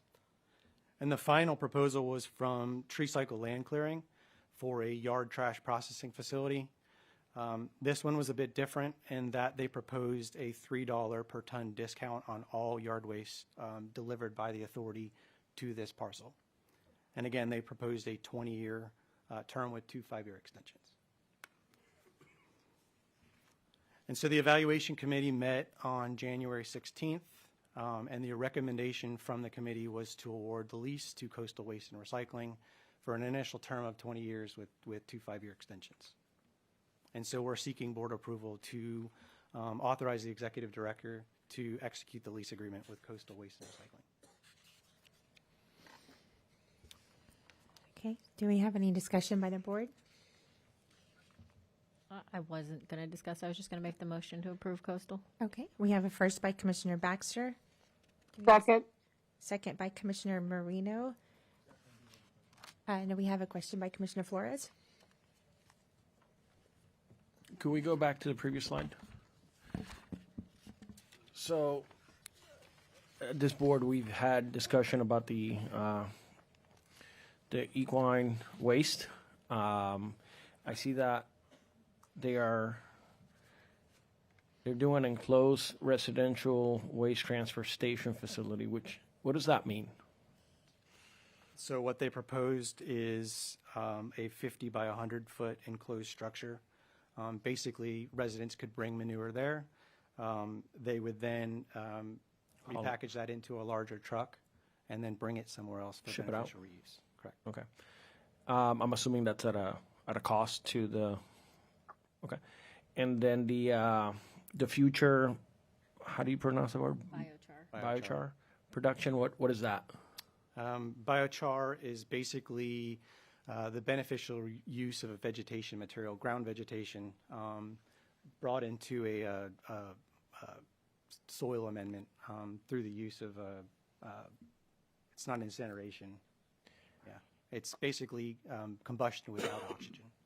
And how quickly will these two future items be done? So Coastal Waste's proposal estimated 2 years for permitting, and then operation within 2 years. And they have to do this? Yeah. Or we just signed the lease over and they can do whatever? Because these are two items that are important to the community. We've heard it time and time again. So I want to make sure that if we award this, that they have to do this. So you just heard from Paul about the award of Coastal to two different service areas. Coastal operates a similar facility just to the east of this property on Wallace Road. At that facility, they process 150,000 tons of vegetation a year delivered by the authority. So in their plan, they plan to expand that operation to this parcel and continue the construction and demolition debris recycling operation on that Wallace Road property. Right, but we're using words as they plan. I want to know that they will. Do you see the difference between hypothetical and actual? The way the lease agreement is written is they pay the $300,000 a year upon execution of our agreement, and it's a 20. And that's pretty much what we're agreeing to. Yeah. The agreement doesn't include that they will build these items. No, we list the permitted uses. Sometimes, they may not, there are three things in here, right? So they may do one of the three. And the other two, I'm not so sure. And so they may do one of the three? That's what I'm 100% positive that they'll do the first one, yard trash, because that's their business right now. The other two, I cannot speak for them. They're in the room, so. Are they here? Do they want to come and provide input if the board so wishes? Sure, you can come up, sir, and please introduce yourself for the record. Good. Hi, Trevor Black with Coastal Waste and Recycling. So we do plan to do the yard trash processing there. Like Romana said, we do about 150,000 tons annually. We are, and just to be clear, in the proposal we did put, if it's economically feasible, we will do the equine residual waste transfer and the biochar. We're still exploring if financially it's economically feasible. So definitely number one, number two, and number three we're still exploring. Number three what? So for the equine and the biochar, we're still exploring if it's feasible. Okay. All right. So it doesn't seem like it is a requirement. It just seems like it's a. It's more like permitted uses, so they cannot do anything outside of the list here. Okay. Let's say, if they want to bring in like, a gas station or something, that's not allowed. So we would list the uses that are permitted within this parcel, and it would include these three. And they have to stick to these three uses. These three. Okay. Thank you. Thank you. Commissioner Weiss? Yeah, thank you. This has to do with the lease amount. Is it normal to have a flat lease amount for 20 years and then continue it for another 10 years without any review of that price or the value? We do have a CPI adjustment in the lease. Oh, there is a CPI adjustment in Yes, the lease. yeah. Correct. You didn't mention that. What is it? It's tied to a CPI index. Oh, so it'll just be whatever CPI is? Correct. Okay. All right. Very good. Thank you. Commissioner Baxter, or Mayor Baxter? Thank you, Madam Chair. It looks like on this list, High Point agro bedding, the only thing they're asking to do is equine residual waste processing. Is that accurate? That is correct. So is it possible then that Coastal could just do yard trash and never get to the other two? It's possible. Is High Point here?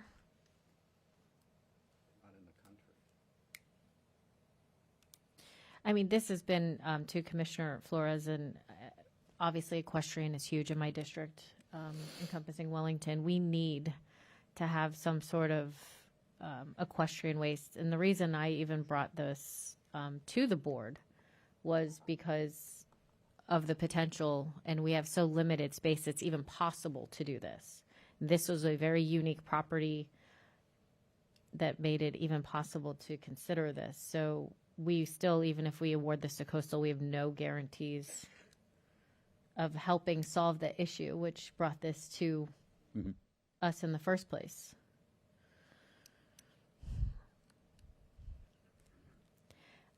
I guess I don't know that. If Coastal could come back up.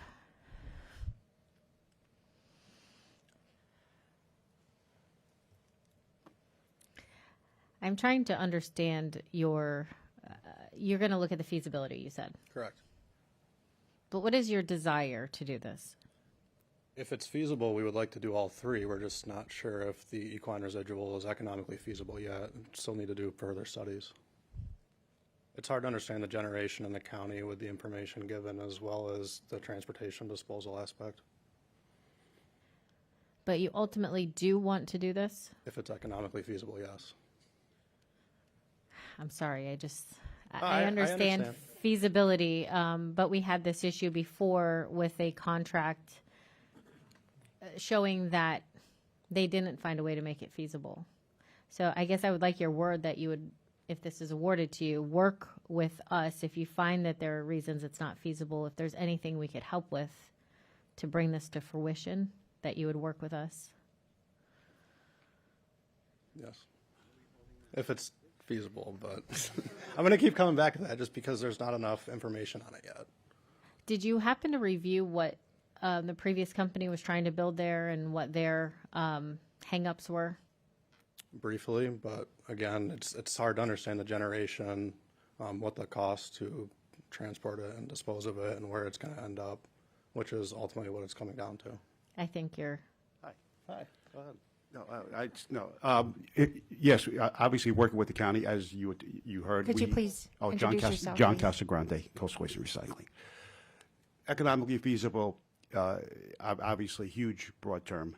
But one of the main things why we want to do it and why we think it is possible is the amount of yard waste that we get from the Solid Waste Authority. We do process 150,000 tons a year from your homeowners. Okay, so that's a big piece of helping process the equine waste. It can get mixed in with the yard waste. We could be organics. There's a lot of options there. One of the ways, again, Commissioner Baxter, you can help is, let's work together and towards that. If you want to guarantee, then maybe guarantee us that yard waste stream for a lot longer time. I think the contract is up within 18 months without an extension. That's where the Solid Waste Authority Board can work with us in extending that contract for the 150,000 tons. Then it gives us a longer time to get it. I mean, so if those tons go away, then it's harder for us to get that economically feasible equine waste to get done. But those are some of the things that it's a process. The equine waste gets mixed with the yard waste, as you guys know, and it becomes, it gives us the ability to process it in other places. But that makes a lot of sense, and thank you for adding that. Right. So, an extension on that yard waste contract to match the lease would be great, and we can guarantee it. Can I add to that? Please. So we have two yard waste biomass processing contracts right now. One was with Coastal and one was with Tree Cycle Land Clearing. Coastal's guarantee is 150,000 tons a year.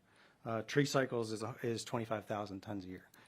Last year we did 159,000 tons a year to Coastal Waste, and 52,000 tons to tree cycle. This month, we're advertising another RFP for biomass processing with a guarantee of 50,000 tons. So in the next 4 to 5 years, as we begin to phase out renewable energy facility number 1, we plan to divert 500,000 tons of vegetation off-site to folks like this. And so then it would be easy, maybe in negotiations or moving forward. You said, I think the contract ends in 18 months. It does, but we are releasing a new RFP this month for a guaranteed 50,000 tons more. To anyone. Yeah. Would you like to comment? Yes, please. So, yeah, I mean, the material is available. So whether it's 150,000 or the additional 50,000 that's going to be delivered to, whoever is going to be getting it, it's open competition, So if the price is right and if Coastal puts in a competitive bid, so they do have that opportunity to get the additional 50,000 very soon. How long is that contract for? They're typically terms of 3 years with a 3-year extension. And if I'm understanding correctly, because they're going to have a 20-year lease, what the ask was for is that we're matching these leases to kind of guarantee their ability to feasibly process equestrian waste? So it takes the material away from the system, right? So, the reason why we have 3 and 3 is, we see and balance the tonnage is going to the reps. Over the long term, we plan to phase out 100% of the vegetation away from the reps to processors like these so they could be reused and recycled. That's the long-term goal, 500,000 tons. So, and we issue these bids in increments of 3 years, 3 plus 3, total of 6 years. And that's how typically we do it, but we can work with them. I mean, without objection, I would just like staff to work with them to see how, because equestrian waste is a huge problem. We can work to feasibly help them be able to process the equestrian waste. I mean, well, we are known, as Commissioner Marino said, we're known worldwide for golf. We are also known worldwide for our equestrian community, so we need to support them as well. Thank you. Okay, Commissioner Weiss? Oh, you turned your light. Did you still wish to speak? So I just, in understanding, what kind of permits are required? So the permitting was the holdup on the last go around with this lease. The lease was awarded in October of 2018, and after nearly 5 years of permitting and zoning. They never even applied, I don't think. Zoning was approved. But not the permitting. Not permitting. So, Commissioner Weiss, to answer your question, there are multiple agencies involved in this thing, including Lake Worth Drainage District, DEP, maybe the Water Management District, and the city may be involved. So there are multiple agencies. I will say that, as discussed earlier, Coastal did expand their operation on Wallace Road and has been through this exact process in the last several years. Okay, thank you. Okay, we have Commissioner Flores and Powell, and we do also have cards. So, and please let the record show Commissioner Sachs has joined us.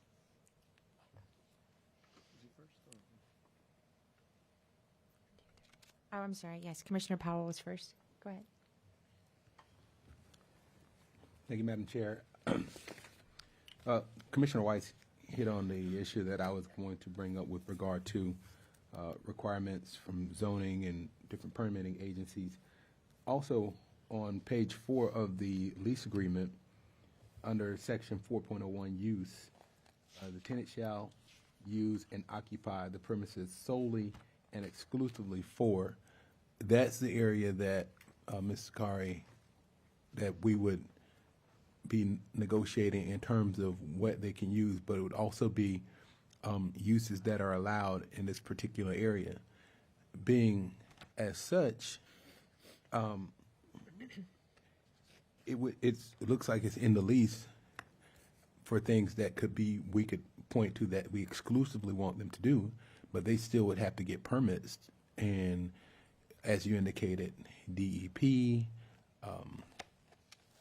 zoning, if there's municipality involved, any environmental type issues that are there now, I don't know if they have to still, do environmental impact study, anything like that, but those are some of the things that they would have to look at before signing an exclusive use onto the lease, because then they would be, I guess, stuck with that one use. If they go equine, like High Point, and they only go equine residual, and they're not allowed to do it, they're stuck, right? So, let's just make sure that we take that into account. That's it. Okay. Commissioner Flores?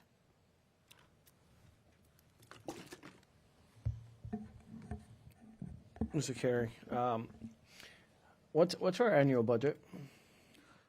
This current year, it's $408 million. $408 million for SWA? Would you say that 300,000 is a major component of our budget moving forward? No, I mean, It's a small component, right? Yeah. Okay, that's what I was gonna get to. I don't think we need the 300,000 as much as I think we need the equine and the other stuff. It would be good to put this facility to use to service the community, rather than the 300,000. So I'm not so personally, and this is, I guess, to the board, I'm not so hung up on the lease amount. Should we maximize what we get back in return? Absolutely. But if we can get a good return and also provide a service that is needed for the community, I'd rather do that. So my opinion is that we hold this for a little bit longer. Let's see if we can work with Coastal or another component to do just what we would like them to do. And it sounds like if we mirror some of the yard waste with the contract, it might be able to work. So maybe that way we can get that actual commitment of getting to that point. So I don't know what, from the legal standpoint, what we would have to do, but if we can provide a service that the community needs and also get a good return on it, I would feel a lot more comfortable than just going with whoever's paying the highest. Understood, Madam Vice Mayor. We did do a competitive RFP for this, and there were certain requirements, and they were evaluated based on what they submitted, which was the 300,000, which was yard trash processing and the other. So, we don't necessarily have the ability to just sort of change the RFP process at this point in time. There's always a negotiation standpoint, but I'd be weary of negotiating to give them, a discount or something on that lease. It could go the other way, would be okay, but then you're really getting into providing some kind of competitive advantage after the fact. So, maybe if the board thinks that equine waste is the end all and be all, the major sort of motivating factor for this property, I mean, I think that's a different RFP necessarily than what we put out. And forgive me if I'm wrong, but I thought that was the pretense of why we were looking out for an RFP, to see if we could get that again. No. It was open. Okay. Essentially, it was any kind of solid any kind waste of use. use. Yeah. Okay. I would like to hear what the rest of the board has to say. Okay, Commissioner Powell, you're like, what's some? Thank you, Madam Chair. There was a competitive RFP, and staff has worked on the terms and brought back a recommendation for us. In terms of moving forward today, my recommendation and what I would do and what I'm going to do is move forward with the recommendation of staff in terms of, and if there's a motion, I'm going to follow that motion. Anything outside of that, I am going to be opposed to. Just want to go on the record of stating that. Okay, before we go, I think this will be round 3 at this point. I just did want to pipe in that I agree with Commissioner Powell, but also hopefully what has been said by this board is clear that we want equine to be a part of it. I know that it's one of the options. I'm okay with moving forward with the recommendation, but this is also a hauler that we just awarded 2 contracts to. So this is a relationship that we have, and we're building this relationship. And I hope that you're hearing what this board is saying on the importance of what we're looking for, and that this isn't just a single contract that we're awarding on this property. There's multiple relationships, and hopefully we're communicating well what the board is looking for. But with that, we'll go, and don't forget we do still have 2 public speaking cards, but we'll go to Commissioner or Mayor Baxter. Thank you, Madam Chair. I made the motion to approve coastal waste at the recommendation of staff, which I firmly still believe in.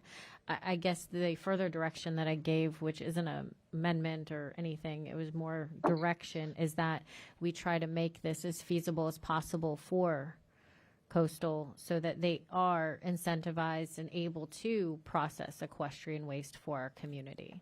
So I would just wanted to reiterate that. And I do not remember, did we have a second? You had a second by Commissioner Marino. Okay, thank you. Okay, Commissioner Weiss?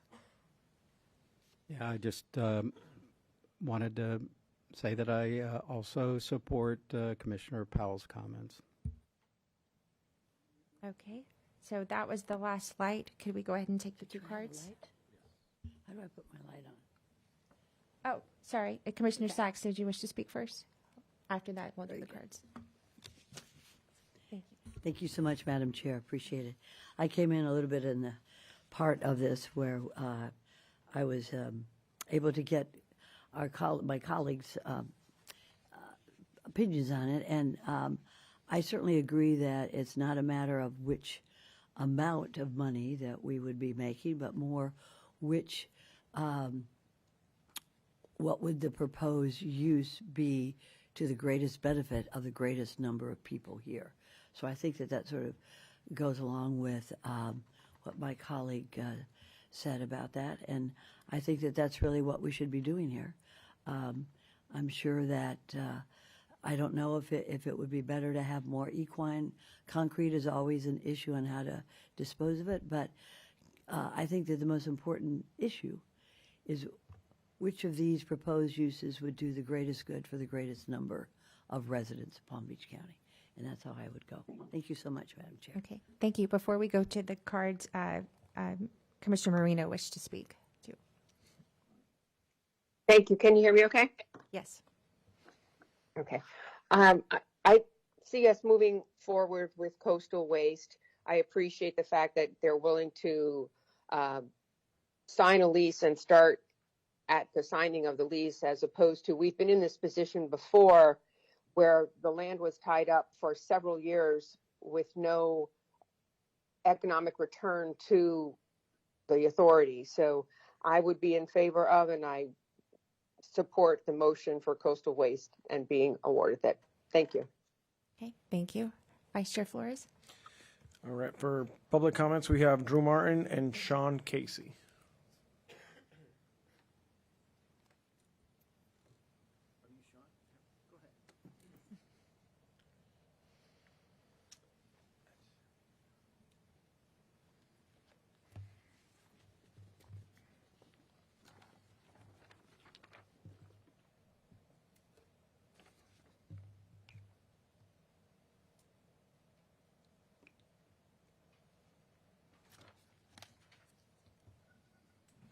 When you're ready, sir.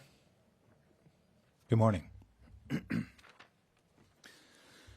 morning, and thank you for the opportunity to speak with you today about the benefits of this partnership with the Solid Waste Authority regarding the former cross-state landfill RFP 26-202. My name is Sean Casey. I'm the owner of Tree Cycle Land Clearing, a certified small business enterprise for more than 30 years of experience in land clearing, mulching, and vegetation waste processing. We're grateful for the committee's positive response to the layout, safety features, and recognition of our long-standing reliable partnership with SWA, and I'm here to briefly address the $3 figure, as it was one point that required clarification. Simply put, TreeCycle will pay SWA $3 per ton on all yard waste delivered to the site from SWA. At a scaled capacity of 250,000 tons per year, the structure would generate up to $750,000 annually for the authority. This is a incentive-based lease model rather than a fixed payment and creates a direct revenue stream for SWA. Under this proposal, TreeCycle will develop and operate a biomass processing facility on the parcel by expanding our existing SWA operation. Our capacity is further strengthened by our 110-acre dedicated compost facility in Palm City. With the planned waste energy facility shut down to divert up to 250,000 tons of vegetation and volumes growing at an average of 1.9% annually from a 500,000 ton baseline, we are confident that these tonnage levels are not only achievable but sustainable. Importantly, the authority retains operational flexibility and multiple options to manage capacity as future needs evolve. TreeCycle will manage the entire process end-to-end, ensuring the streamlined operations with no third-party handling, stable costs, and single-source accountability. As a local SBE, we keep the work and its economic benefits in the community, supporting local jobs and reinvesting back in the area, bringing the project full circle.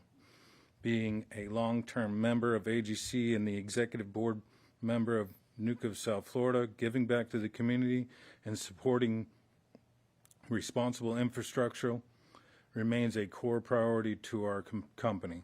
So in closing, SWA will have a guaranteed in-house disposal site for mulch, eliminating a third-party risk of price increase or availability, and enables potential more than the double the revenue. Thank you.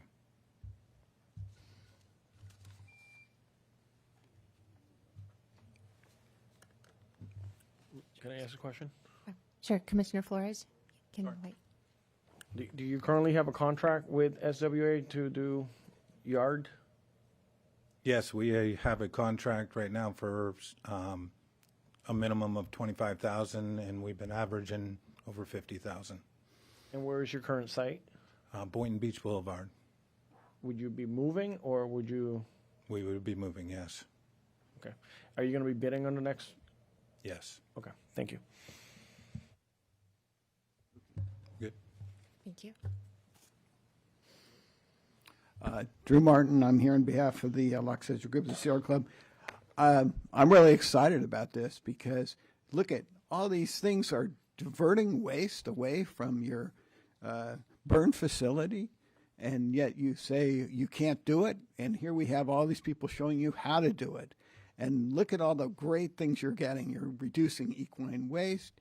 You're getting mulch or yard amendments. And I'm excited to see you mixing equine waste with this and getting, I think I agree with Commissioner Baxter. I mean, equine waste is a huge issue.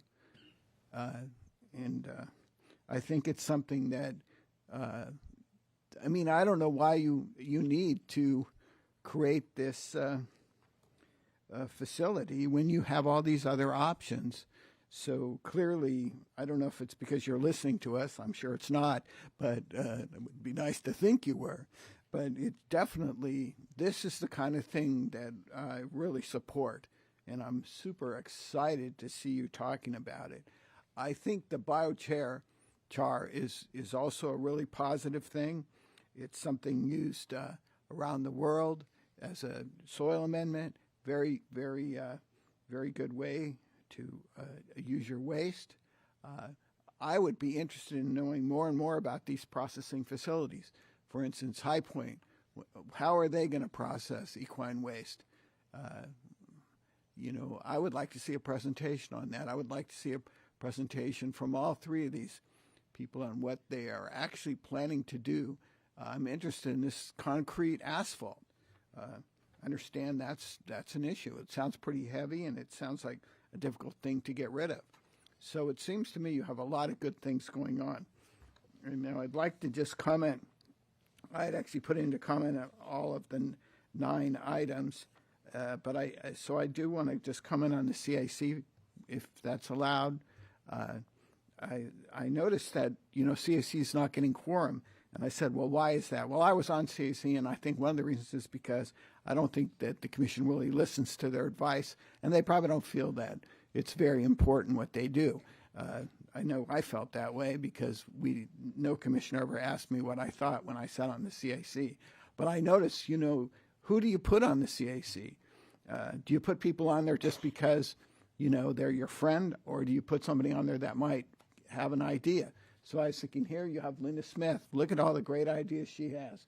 You have Gail, you have Alex, and those sound like really great people to be on CAC. I don't know if they want to be on there, but I definitely think, okay, well, we don't want you to do that.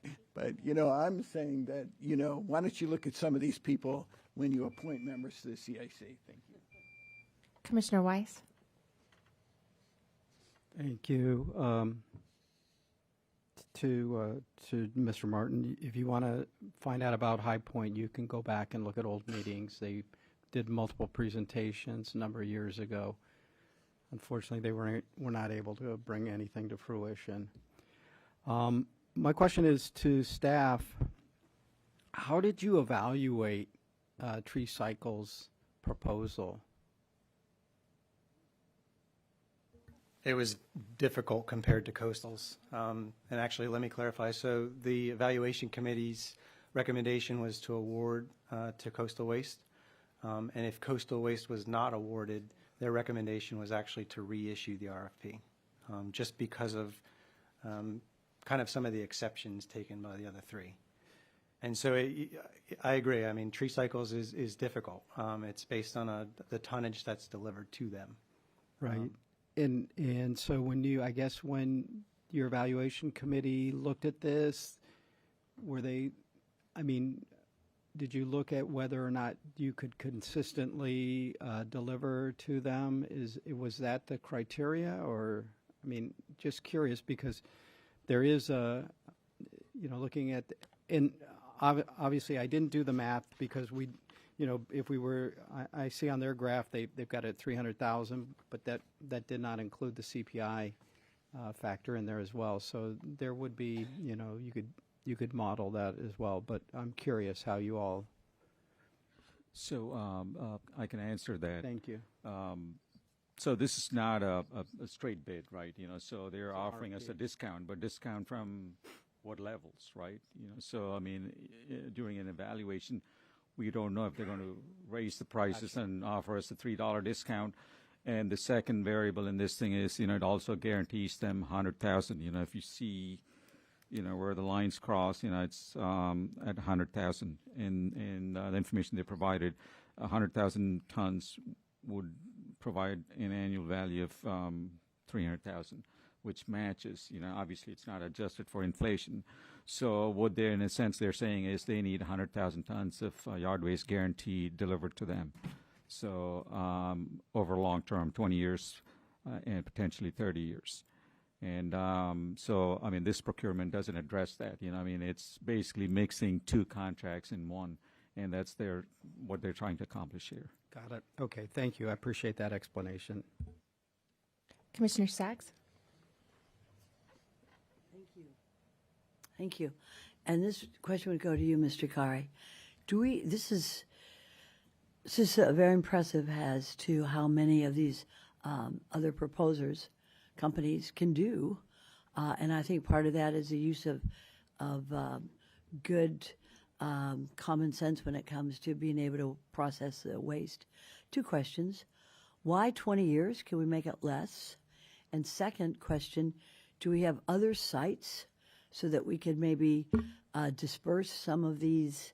I'm not quite sure if we could do it around the county or in different areas, because I think that having read some of the ways that they can recycle and reuse and be able to produce biochar from waste, I'd like to see maybe possibly less time so that we can, technologies, 20 years, who knows, you know? Our processing plants may be so much smaller because of technology and the way that we're able to dispose of waste. But is there a magic wand that it's 20 years and not maybe 10? Not really. You know, it's based on capital investment, right? You know, if you recall High Point, they started with $5 million estimate. And by the time they got to permitting, all the conditions added in, plus all the inflation, so their estimate went from 5 million to 15 million. So you need a longer term to recoup those investments. And that's why they proposed 20 years. In this case, you know, I mean, I'm not sure, you know, they have an estimate, you know, typically, you know, that would be the number, and I would be looking at a $15 million investment up front. And 10 years, you may not recover. And also, you know, what exactly they're trying to do, right? You know, if one of the uses, they're proposing 3 uses here. This is coastal. If one of the uses, it's not economically feasible, you know, they may try to maximize the other. So there are a couple of variables involved in this thing. And that's why a 20-year term is more reasonable. And if they're doing a good job with no issues, then it would come back to the board for those extension to 5 years. So that's after 20 years, Mr. Kari? Yes. That's you know. It's a long-term lease. It's a long term. Yes. And what I was thinking is that possibly, and this is really probably more for the legal department, for our lawyer to my left, but could we have a 10-year review so that if there's a company that can, I mean, I know of companies that are taking equine waste and with enough land, they're producing fertilizer.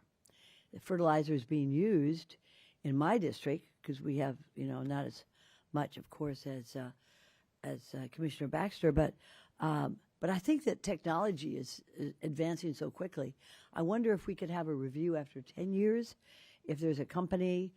I mean, it doesn't have to be a big deal, but if there's a company that can do it better and faster and more efficiently and more environmentally sound, that we would be able to review that legally.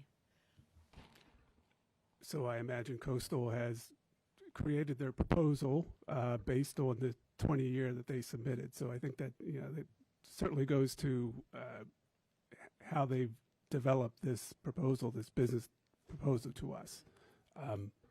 Would it not be to the benefit of the county if we had a review after 10 years? I mean, if Coastal's doing fine, but if there's another company that can do it more efficiently, more environmentally, for our, you know, for our land, for the water, and cheaper for the people, could we not put a clause? Sure, we could. Sure, we could. We could put a clause. We could put a clause in there that says we could review it. I'm sorry. If it is 10 years, it's going to take like 2 years to get the permits, and then probably 2-year construction. So you're looking at the first 4 years where they're still paying the lease fee. So up front, you know, they lose 4 years. So in a sense, you know, a 10-year lease would reduce it to actually 6 years of operation. So at that point, you know, I mean, they may not be willing to make the capital investment or the types of uses they're proposing here. It may be a different type of use with no buildings, you know, open air processing. Things would be different, you know. So if the zoning conditions and everything, you know, they want enclosed spaces with all the air changes and everything, so that takes a lot of capital. Because of their capital investment. Exactly. Then that leads me to the second question I asked you, Mr. Kari, and that is, do we have other locations that we could not possibly... industrial zone. You know, this is the only property, SWA property, that is zoned industrial. Okay. All right. Thank you, sir. Sure. Commissioner Flores? So I'm going to wrap up with this because I sort of started with all these questions regarding the equine and biochar items. This is an RFP process, which, by the way, was sent to us before. We sort of blessed it, and we let it go out on the street. So I think we have to respect that process. I guess my comment is for administration and moving forward is perhaps in the future, we could, instead of going through an RFP process, we could do a request for negotiation where it's more open and not so specific scope of service. I know we don't have this type of land or property laying around, so I don't know when this will happen again.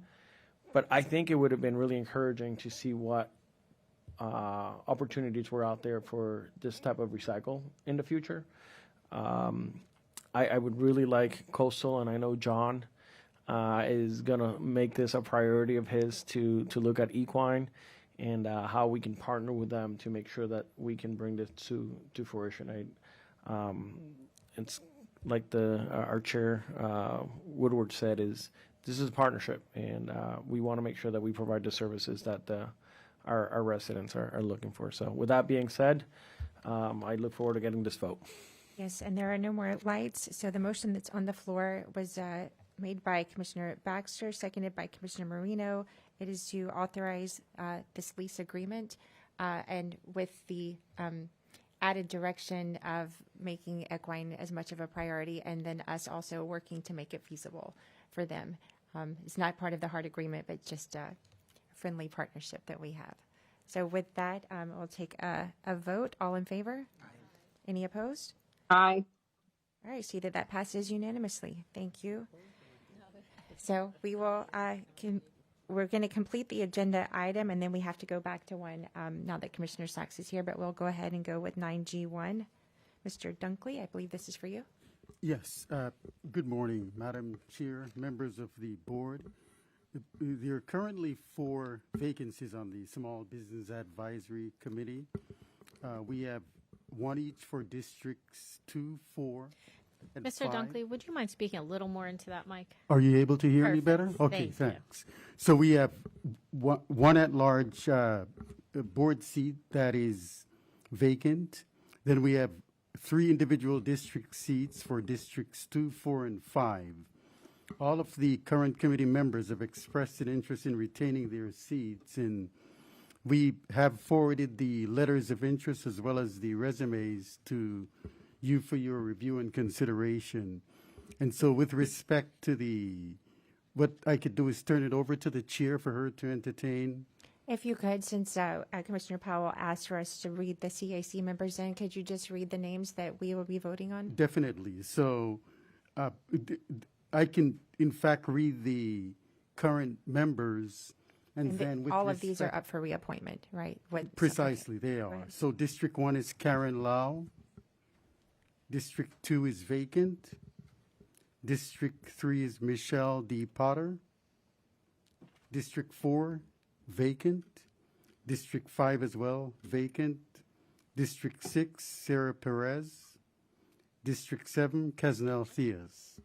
So the at-large members are as follows: Bruce Lewis, Cassandra Oliver, Selena Samuels, and then we have 1 vacant seat. So we have 3 individual vacancies in the districts and 1 vacancy in the at-large. Okay, thank you. A motion was made by Commissioner Flores and seconded by Mayor Baxter to approve all of the appointments for the upcoming year, the reappointments. All in favor? Aye. Any opposed? Aye. See that passes 6-0. Commissioner Sachs is off the dais. So now we need to go back. Oh, I'm sorry. We had a card. We skipped over item 9F, and Alexandria Larson had a comment, but I don't see her. Wait, 9F. There was nothing in that item. We don't have a 9F. There's nothing. I'm just, She's left. Yeah, 9F is nothing, but it was planning and environmental. she's not here Ms. anyway, so. Larson, looks like she's left. Okay, so with that, we need to go back to our previous item as 9D1. 9D1 to pick up, was it Service Area 3? Service Area 3. 3.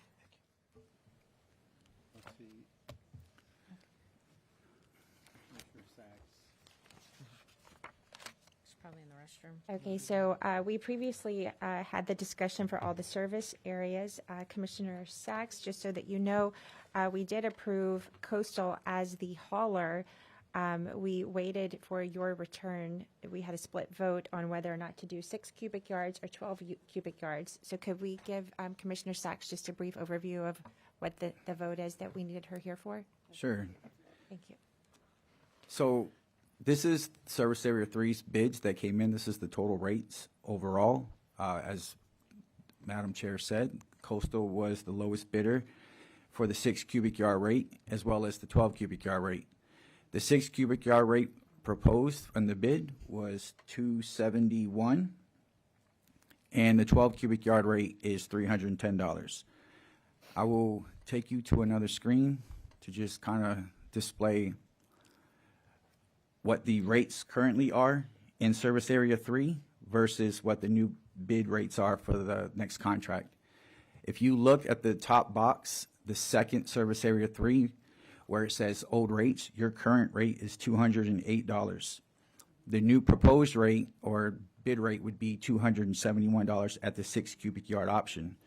If you decided to go with the 12 cubic yard option, I believe it was $310. So that is to get you up to speed where we are. The vote on the table is whether to go 6 or 12. I believe the board, since you had the heaviest presence in this new service area, they waited for you and put your input. Thank you so much for that review. And I have reviewed the documents that we have been provided. Let me just ask you a couple of questions on this. The new District 3, I believe, is what we're talking about, and the difference is between whether it would be, whether it would be for the 6 cubic or the 12 cubic. Correct. And knowing the needs of my constituents in that new area, it would be better to go for the 12. Okay. Okay. Okay, So- so if we could have a motion, are you making the motion then? Sounds like I should. Okay. So, but I want to make sure that I do it correctly. So if somebody could, I make the motion that we go in District 3 for the 12 cubic. Second.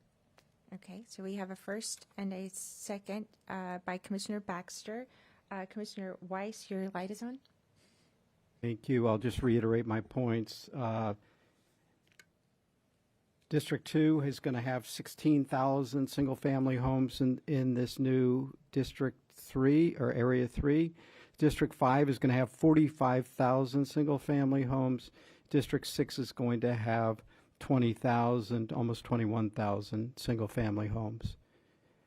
Majority of the homes in the South are in HOAs. They're seeing a significant increase because they're being blended in. They're seeing about a 30% increase in their annual service. And by imposing the 6 or the 12 cubic yards on all those people, most of them who put out 0 yard waste are going to see an additional charge put on onto them to subsidize those that have very large lots. And it's not something I can support. Okay, and Commissioner Sachs, your light was still Yes. on, did you? Thank you so much. This is unfair. We shouldn't have to have, and I don't know, we had nothing to do with drawing the lines, did we, staff? We, in the previous board meeting, we presented, I believe, 5 Oh, I or remember 6 that, yes. different options. But did we know that that some county commission districts would be blended in with others that have completely different needs for solid waste? And I didn't realize that there would be such a difference in the cost. I mean, it doesn't. It's probably too late now. But Mr. Kari, I really look. We have a big county, geographically the largest. We have the biggest agricultural area. I've got a big ag in my district. I have equine interests. But there are some districts, urban districts, that should not be blended for purposes of waste together. It doesn't make any, this doesn't make any common sense. And I know that we like to operate under common sense. So is there anything we can do about this? Because I have to say, Commissioner Weiss has a very good point. His residents should not have to pay for, the areas that are agricultural. No, this was approved. Actually, we deliberated this in August, and the board directed us to come up with additional options. So overall, we presented 9 different options, including the original one in August, and the board chose option E, which is what you see here. And at that time, this was October board meeting, we even gave a prediction of what the rates are going to be, which is shown here. And as you can see, the rates came in very close to what we predicted. And so that's in line, except for, like Commissioner Forrest said, Area 5, which we're going to negotiate again, as directed by the board. So overall, it is pretty close to the estimates that we had back in October. At that time, we showed an increase in South County. It's interesting because Excuse me, Commissioner Sachs, though, the map that you're showing us right now, that's just for 6 cubic yards. that Correct. price. Correct. What would the 12 be? The 12 would be, it's $39 additional per year, And so monthly, that's $3? What, $3 additional per month. so $22.50? Yeah, this doesn't include the card fee and the administrative fee. The card fee is $1.50 additional, and the administrative fee is 70 cents per month. So that's $2.20. All right, that's a lot of math without my calculator. Can you just tell us what the predicted dollar amount or the actual? So it's on page, it's in the presentation, Paul, if you could go to that. 10 to 30. Oh, yeah, that's Which one? Slide Not the 15. monthly. Slide 15. There you go. So it's a difference between, for service area 3, if you see the top line there, service area 3 proposed curbside rates for 6 cubic yards is $271. That's shaded in blue. And you go down the same column there for 12 cubic yard service area 3, it's $310. So that's a difference of 39, which is the last line that you see. So you go from 271 to 310. So that's $25.80 a month? Yeah. Okay. Just for equal comparison of what we're looking at on the map. Yes. Did you say a month? No, this is annual. What's shown here is Yes, annual. but what's on the map is showing $19. That's monthly. I'm Correct. just trying to compare apples to apples here. And add $2.20 to that rate, that becomes the monthly rate, roughly about $22, $23. So it's minimal. Is that what you're saying, Chairman? Chairperson? Well, no, I'm asking because you're showing $312. If you divide $310 by 12, that's $25.80. Correct. Is That's for that- the 12, so the base rate would be the 271. So what we are showing on the map here for comparison is the 6 yards. So it'll be. Okay, but even that doesn't go to $19. It'll The be 271 is $22.50. Yes, so it'll be $19.50 plus the $1.50 for the card fee, plus the 70 cents. So it'll be $21.70. So times 12. Yeah. So Yeah, the map there's some numbers are not rounding involved, accurate then. So there's some rounding involved. So that's basically so when we do the 271. So are we talking about around $3 a month? Is that what we're saying? Correct.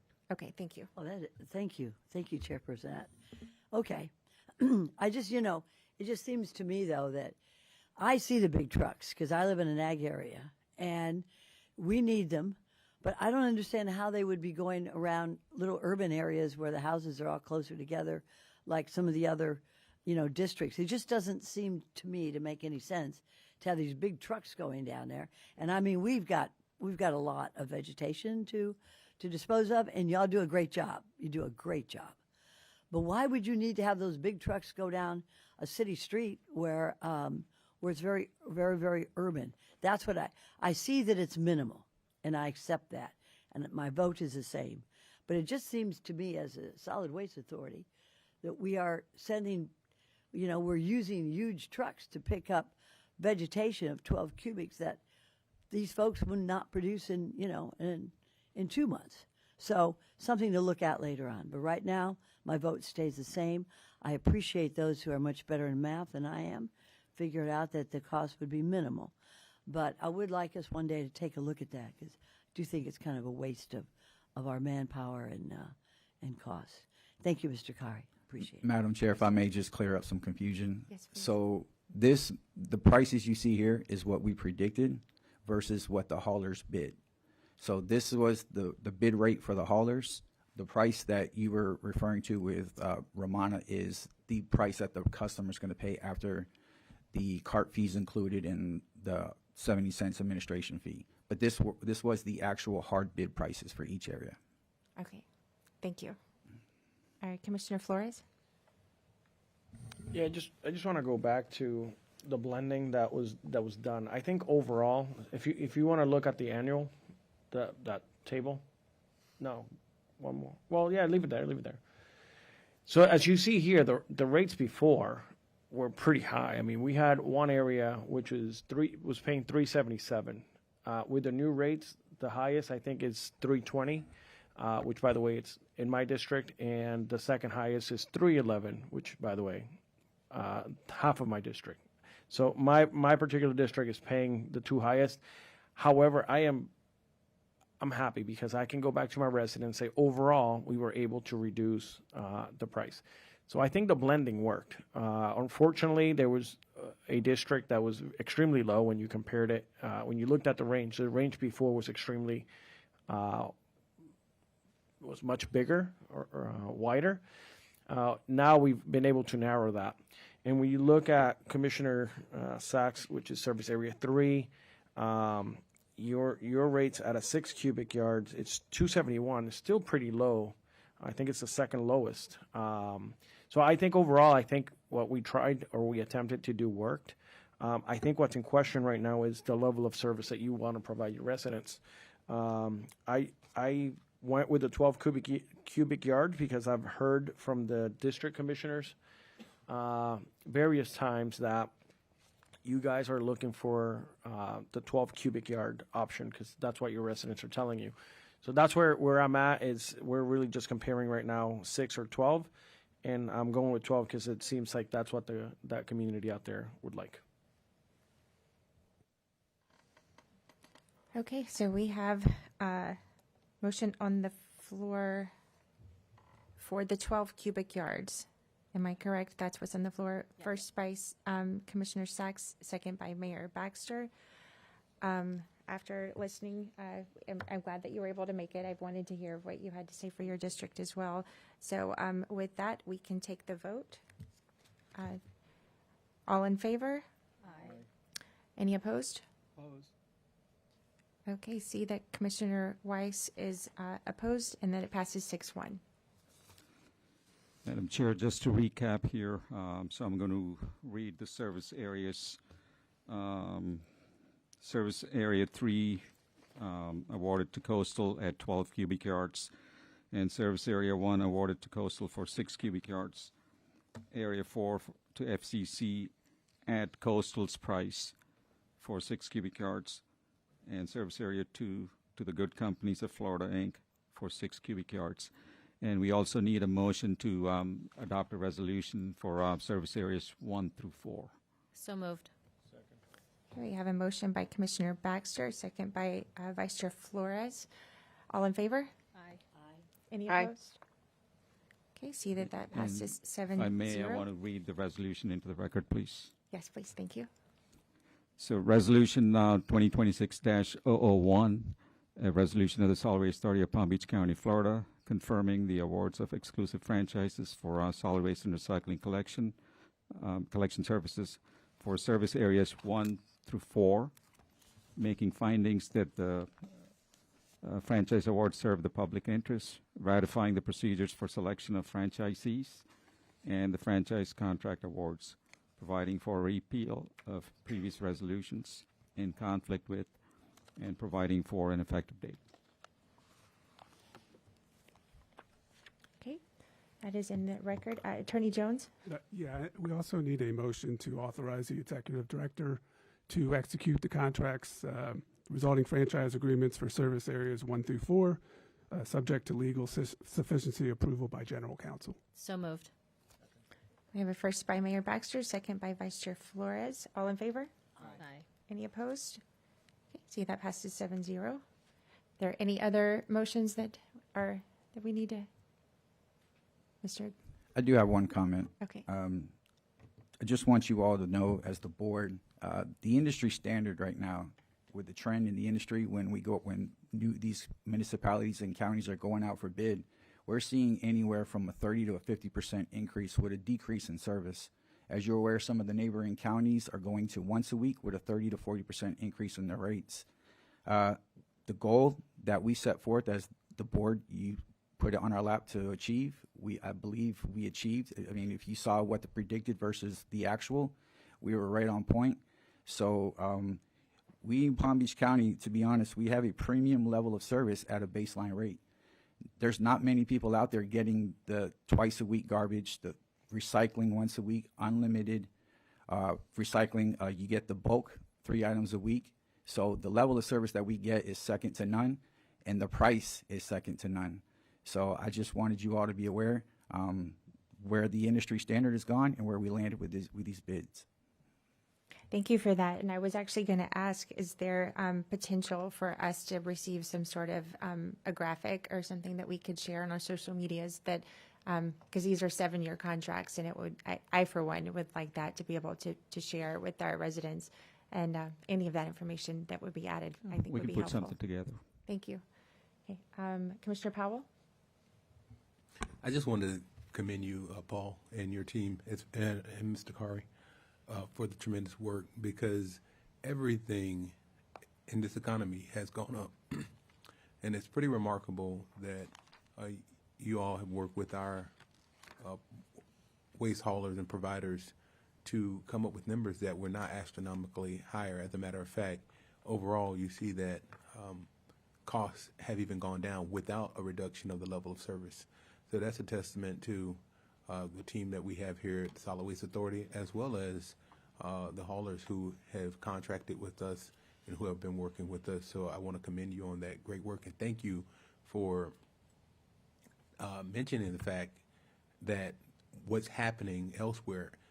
Sometimes it's easy to sit here and get pigeonholed on what's happening in Palm Beach County without having a comprehensive outlook of all the other counties in the state of Florida, or even outside of the state of Florida, considering what we're seeing in terms of inflation, in terms of the cost of everything that we deal with on a daily basis going up. So thank you for that. And Commissioner Sachs? I just agree with Commissioner Powell. You guys, we really have so much to be proud of. But I'd like to have a little more marketing here. So if you could let us all know, like Chairperson said, give us some of this information. Let's let everybody know how good we are. I like to tweak little things just because I do. But I think that I tell you, I've got some of the most critical constituents, I think, in the county. But I never, hardly ever get a complaint about Solid Waste Authority, which means you're doing a great job. So yeah, give us some of this info, Mr. Kari, and we'll get it out on social media, because you're doing a wonderful job. Thank you. Yeah, and I would attest that to echo, I don't remember which commissioner said it, is the haulers we have that do business in Palm Beach County are the best. Yeah. The ones we have now have set a precedent. As you stated, it's very rare that they miss. If you look at the number of homes they service a week times the number of opportunities they have to miss, I mean, it's less than a 0.00001% chance of margin for error, and they achieve that month after month. So the haulers that came before us, the haulers we currently have, and then the haulers that went to the table with, sharpened the pencil and created a very competitive bid process this time around, I think tremendous amount of thanks goes out to them as well. Thank you. Mayor Baxter? I want to echo the sentiments of my fellow commissioners and just say thank you, especially when everything is going up, for providing a service and working with haulers that give us the ability to keep our residents' rates, minimal with the increased services, to your point. If other places are getting reduced to once a week and minimal services. So thank you for all your hard work and for putting this all together. And I think once this last one comes back to us, we can call this chapter over and move forward. Thank you for all your hard work, everyone. Thank you. So we're going to move to all of our comments now. General Counsel, any comments? No comments. Administrator? Or Executive Director, sorry. I would like to thank the team here, Paul Gonzalez, our Director of Customer Services, Jody Hart, our Purchasing Director, and Colleen Robbs, and also our GIS Manager, Josie. And she was instrumental in putting together all the maps and all the data behind each service area in the Commission District. So I just want to say a big thanks to them. Thank you. Any staff at the table? Yeah, and also I want to thank my team, the best customer service team in Palm Beach County. We spent a lot of long hours putting this together for the haulers, as much information as possible. So without them, I would, it wouldn't have been possible. So I definitely don't want to leave them out. Thank you. And those in the room, we all thank you too. Can I? Yes. Oh, just one brief comment. I wanted to thank the Environmental Crimes Unit. They recently solved a major case here in Palm Beach County with tire dumping. They arrested a serial tire felon. Yeah. So he got arrested. He's facing 6 felony charges, and I think there were narcotics involved with this as well. So they did a great job. They did a really complete investigation. So I wanted to commend them for that. Thank you. More stuff for us to share on social media as well. Thank you for that. Any other member of staff? Okay, how about my fellow commissioners? We'll start. Commissioner Weiss? Just want to thank authority staff. I want to thank our haulers for the great work they do. Obviously, them doing a very good job eliminates the complaints. We just don't get them. So that's a testament. And I think, the efficiency in which this organization operates. If you think about how we deal with waste in this county, it really does set a bar for everyone else in the country. We can always do better, but you guys are doing a great job. Thank you. Mayor Baxter, any comments? I do not. Just reiterating, thank you again. Vice Chair? So to staff, I just want to echo the sentiments of the board. Thank you for the process, making it easy for us today. I don't think it was, I think the decision was pretty straightforward. I thought you did a lot of good work. As we move on to this next phase, I have seen this next phase in Green Acres. It could be, it's not easy, transitioning from one to another provider. So as I look into that corner, I think that's a coastal team over there. We are looking for a seamless transition. We don't want to start receiving calls. So get your team, get your trucks, get everything in order so that our residents don't even feel anything happened. So to staff, thank you for going through this, and I look forward to continuing to provide great service. Thank you. Thank you. Commissioner Powell? I just want to commend staff for the tremendous work you did, as well as the haulers for their presentations and submitting applications. So thank you all so much. I think this is our last public meeting while we are still in Black History Month.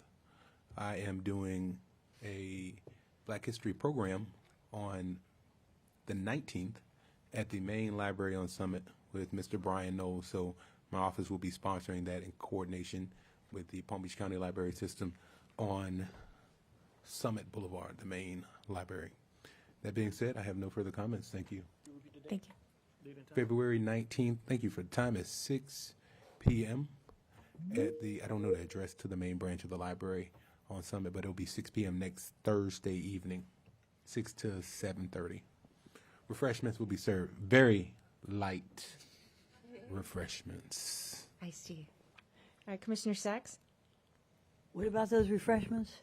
Anyways, I want to just let everybody understand how proud we are as a county commission, because we never received that many complaints about it. And I'll tell you what, when trash is not picked up, you'd think the world is going to end, But we have such good luck, and that always comes from the talent of our staff. Mr. Ramani Carey, I'm so proud of what you are doing as the leader, and I'm very proud of our haulers, the competitiveness, and the work that's done by the engineers and those on the staff. Thank you very much. We commend you. Thank you. And Commissioner Marino texted for us all to have a great day. Thank you for allowing her to join. For my comments, I'll just echo what everyone else has already said. Good job, and thank you. We actually get calls from people saying that their kid likes to go wave at their hauler. So it's people pay attention, and thank you all for doing a good job. I did want to clarify, we have our next scheduled meeting showing April 8th at this location at 9:30. Do we need to have an earlier meeting for the renegotiation? I think, it's possible depending on, how the negotiations go. And we'll work with Good, if they can wait until April, because it's the same service area. And so I don't know if there's a need for a meeting in between now and April meeting. If they can wait until April, I believe it's 8th of April. April that's, 8th is what so we're it's sharing. coming Okay. up pretty quick anyways. Okay. So if they can do that, then we'll stick to the regular schedule. If not, I'll work with the board. Okay, well, so as of now, we will see you all back here at 9:30 a.m. on April 8th. Meeting adjourned. Thank you.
Welcome to Palm Beach County's Community Bulletin Board. Stay tuned to find important information on county services including Palm Tran routes, road construction and closures, bids for county services, government employment, Crime Stoppers, PBC TV 20 programming, meet your commissioners, events and announcements, and much more.